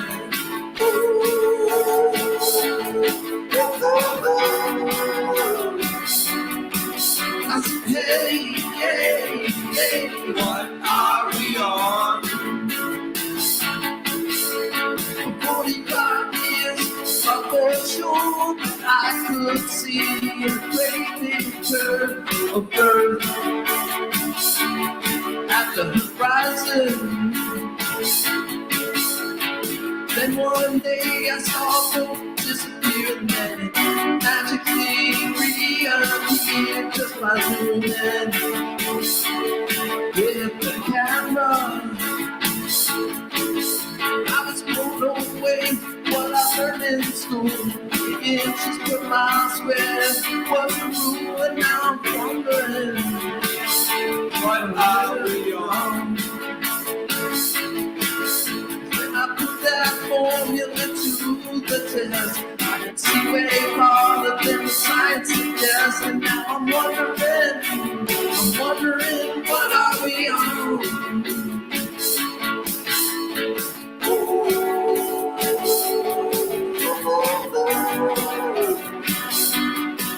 I said, hey, what are we on?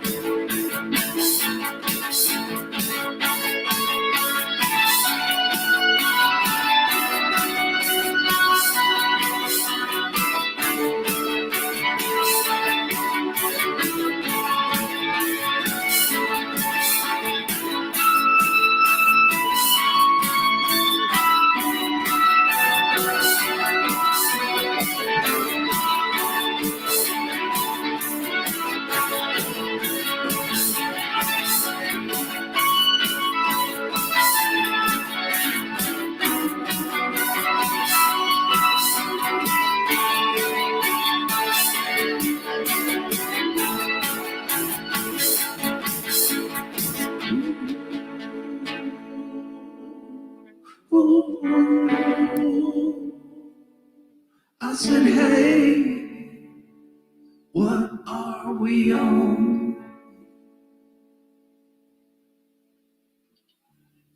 Wow. That's called What Are We On? What are we I on? love What are we it. on?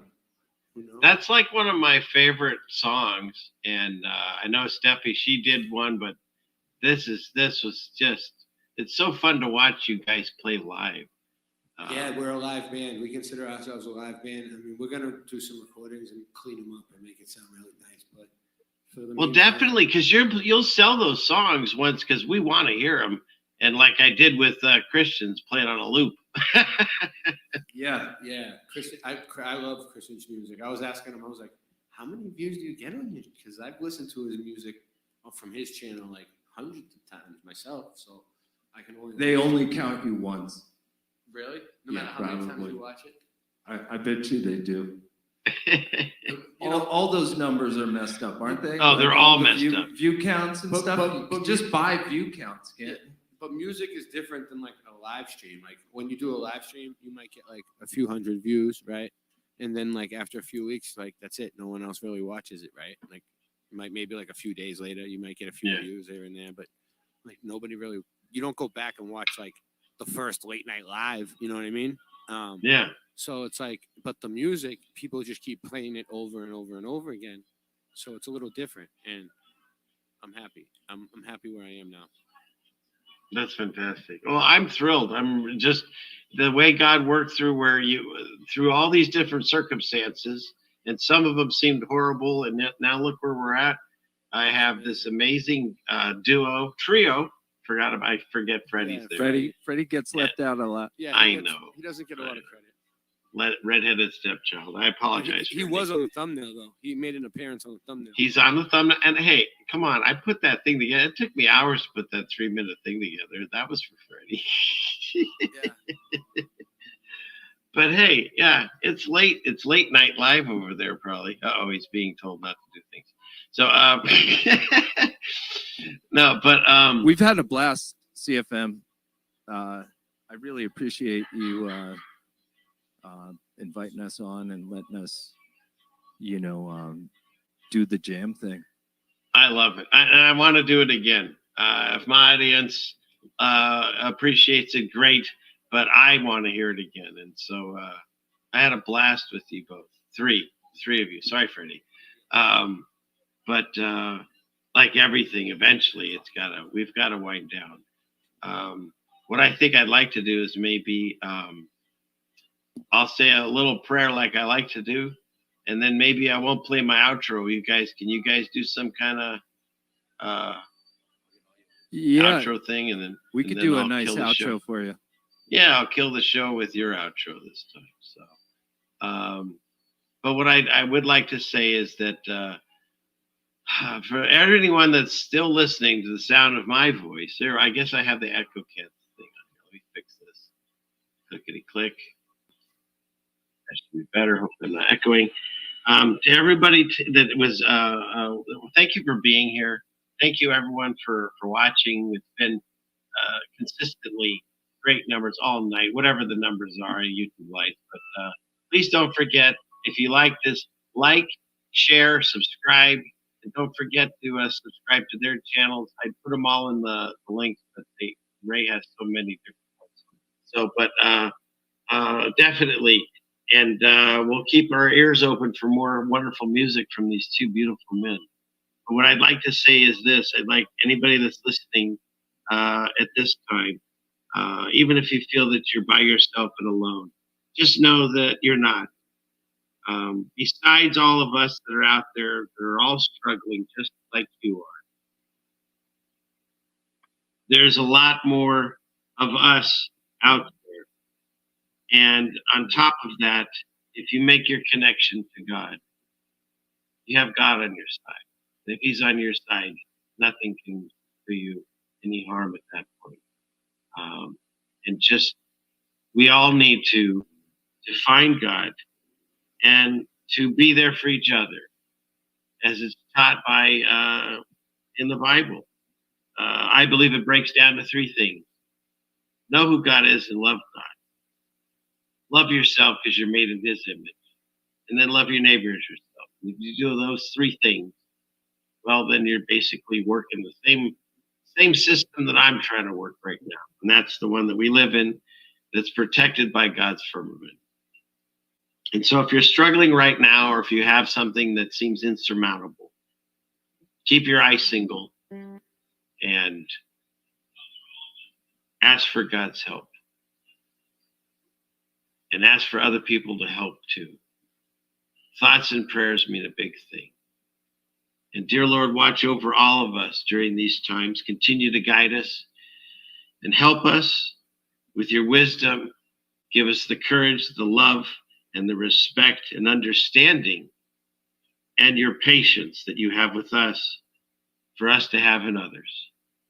And by God's grace, may we all make it to the next destination on God's green earth. In the name of Jesus Christ, I thank you. Thank you, both of you. Thank you, CFM. Thank you. I'm speechless. I had so much fun. I really am honored that you let me do all this with you. I had fun. And We really we're appreciate you honored, yeah. putting in the time to make that Freddie Box We're honored to be on your behind show. the scenes. Yeah, it was really great. do you want to see it again? Yeah. Yeah, let's do it. Yeah. Okay, let's do it one more time. One more time. Ladies and gentlemen, it's my pleasure to introduce Freddie Fox.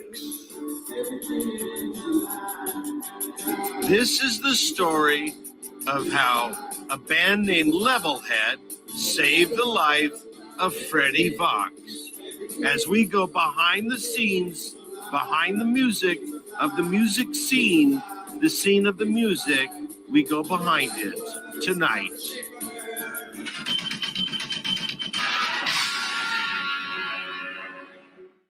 Our journey begins in the merry land of England, where Freddie was born of an African mother and an English father. They had 2 children, Freddie and his sister Frances. Although Frances decided she didn't like the name, and at 18 she changed her name to Foxy, and then ended up being a speaker system at a strip club. But that's a whole other story that we won't get into. Freddie left for school and became a straight-A student until he stopped turning in any papers or going to school. Dropping out of school, he joined the Army. He ended up in the Air Force in Operation Paperclip. However, after being let go for unknown reasons, he was destitute. Dishonorably discharged, he turned to drugs, got strung out, and ended up living in poverty at a flop house, destined for disaster.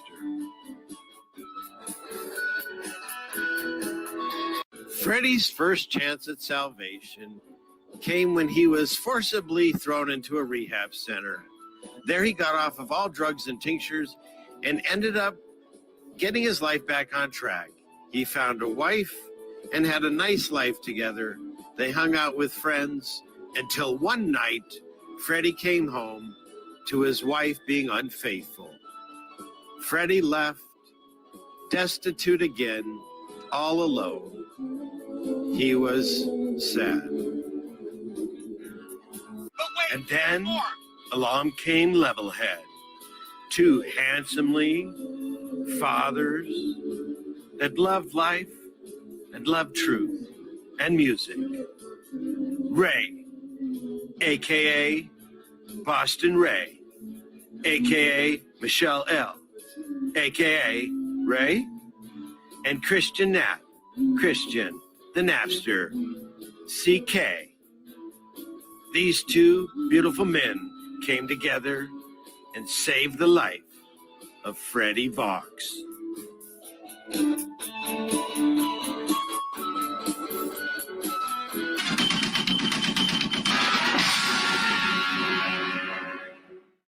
Satellite tracking continues.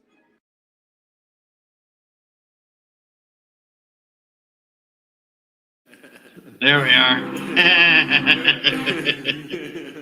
It was better. Oh man, I cracked myself up. It was funny the second time I saw it. Fantastic. Well, so that's what I spend my time doing. So We'll yeah. have to keep adding on to it and make it more. Yeah, maybe I'll make. Well, like I said, that was the most time-consuming one I've ever done because I didn't have any video. I had to find everything on the internet and make it all myself.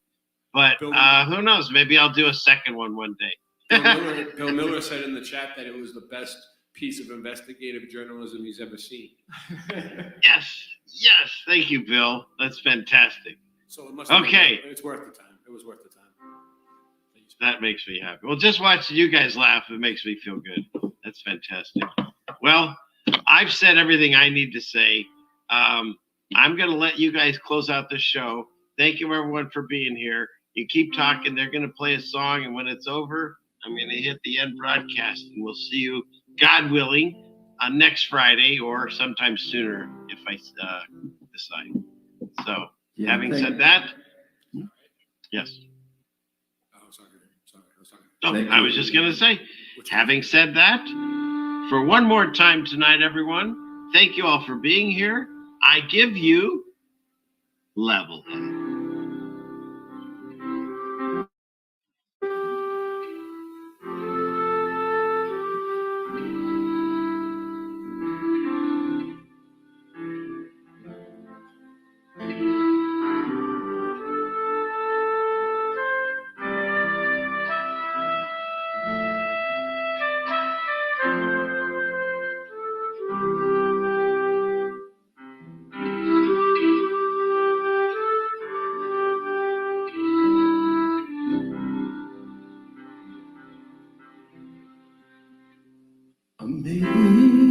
Amazing grace, how sweet the sound that saved a wretch like me.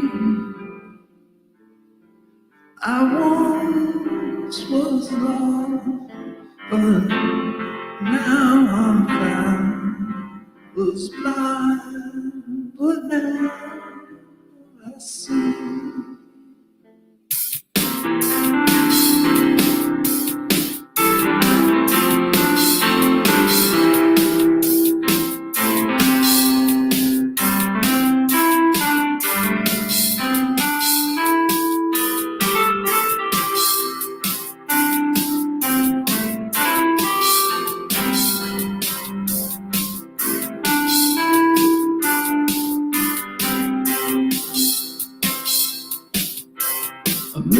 Amazing grace, how sweet the sound that saved a wretch like me. I once lost, but now I'm found. Was blind, but now I see. Everyone sing. Amazing grace, how sweet the sound, saved a wretch like me. I once was lost, now I'm found. Blind, but now I see. Amazing grace, how sweet the sound that saved a wretch like me. I once was lost, but now I'm found. Was blind, but now I see. Thank you. Thank you. Yeah, thank you, everybody. When the stakes are high at work, your tone matters. Grammarly's advanced tone suggestions can help. Because when you write with just the right confident tone, you can meet any challenge to move your project forward. Grammarly's advanced tone suggestions can help you find just the right positive tone to close that important deal. Yes, getting the tone just right can help move your project forward. Write it just right. Click the blue button to download Grammarly today. Come to TurboTax and don't do your taxes. Meet with an expert who will do them for you, so you can do not taxes.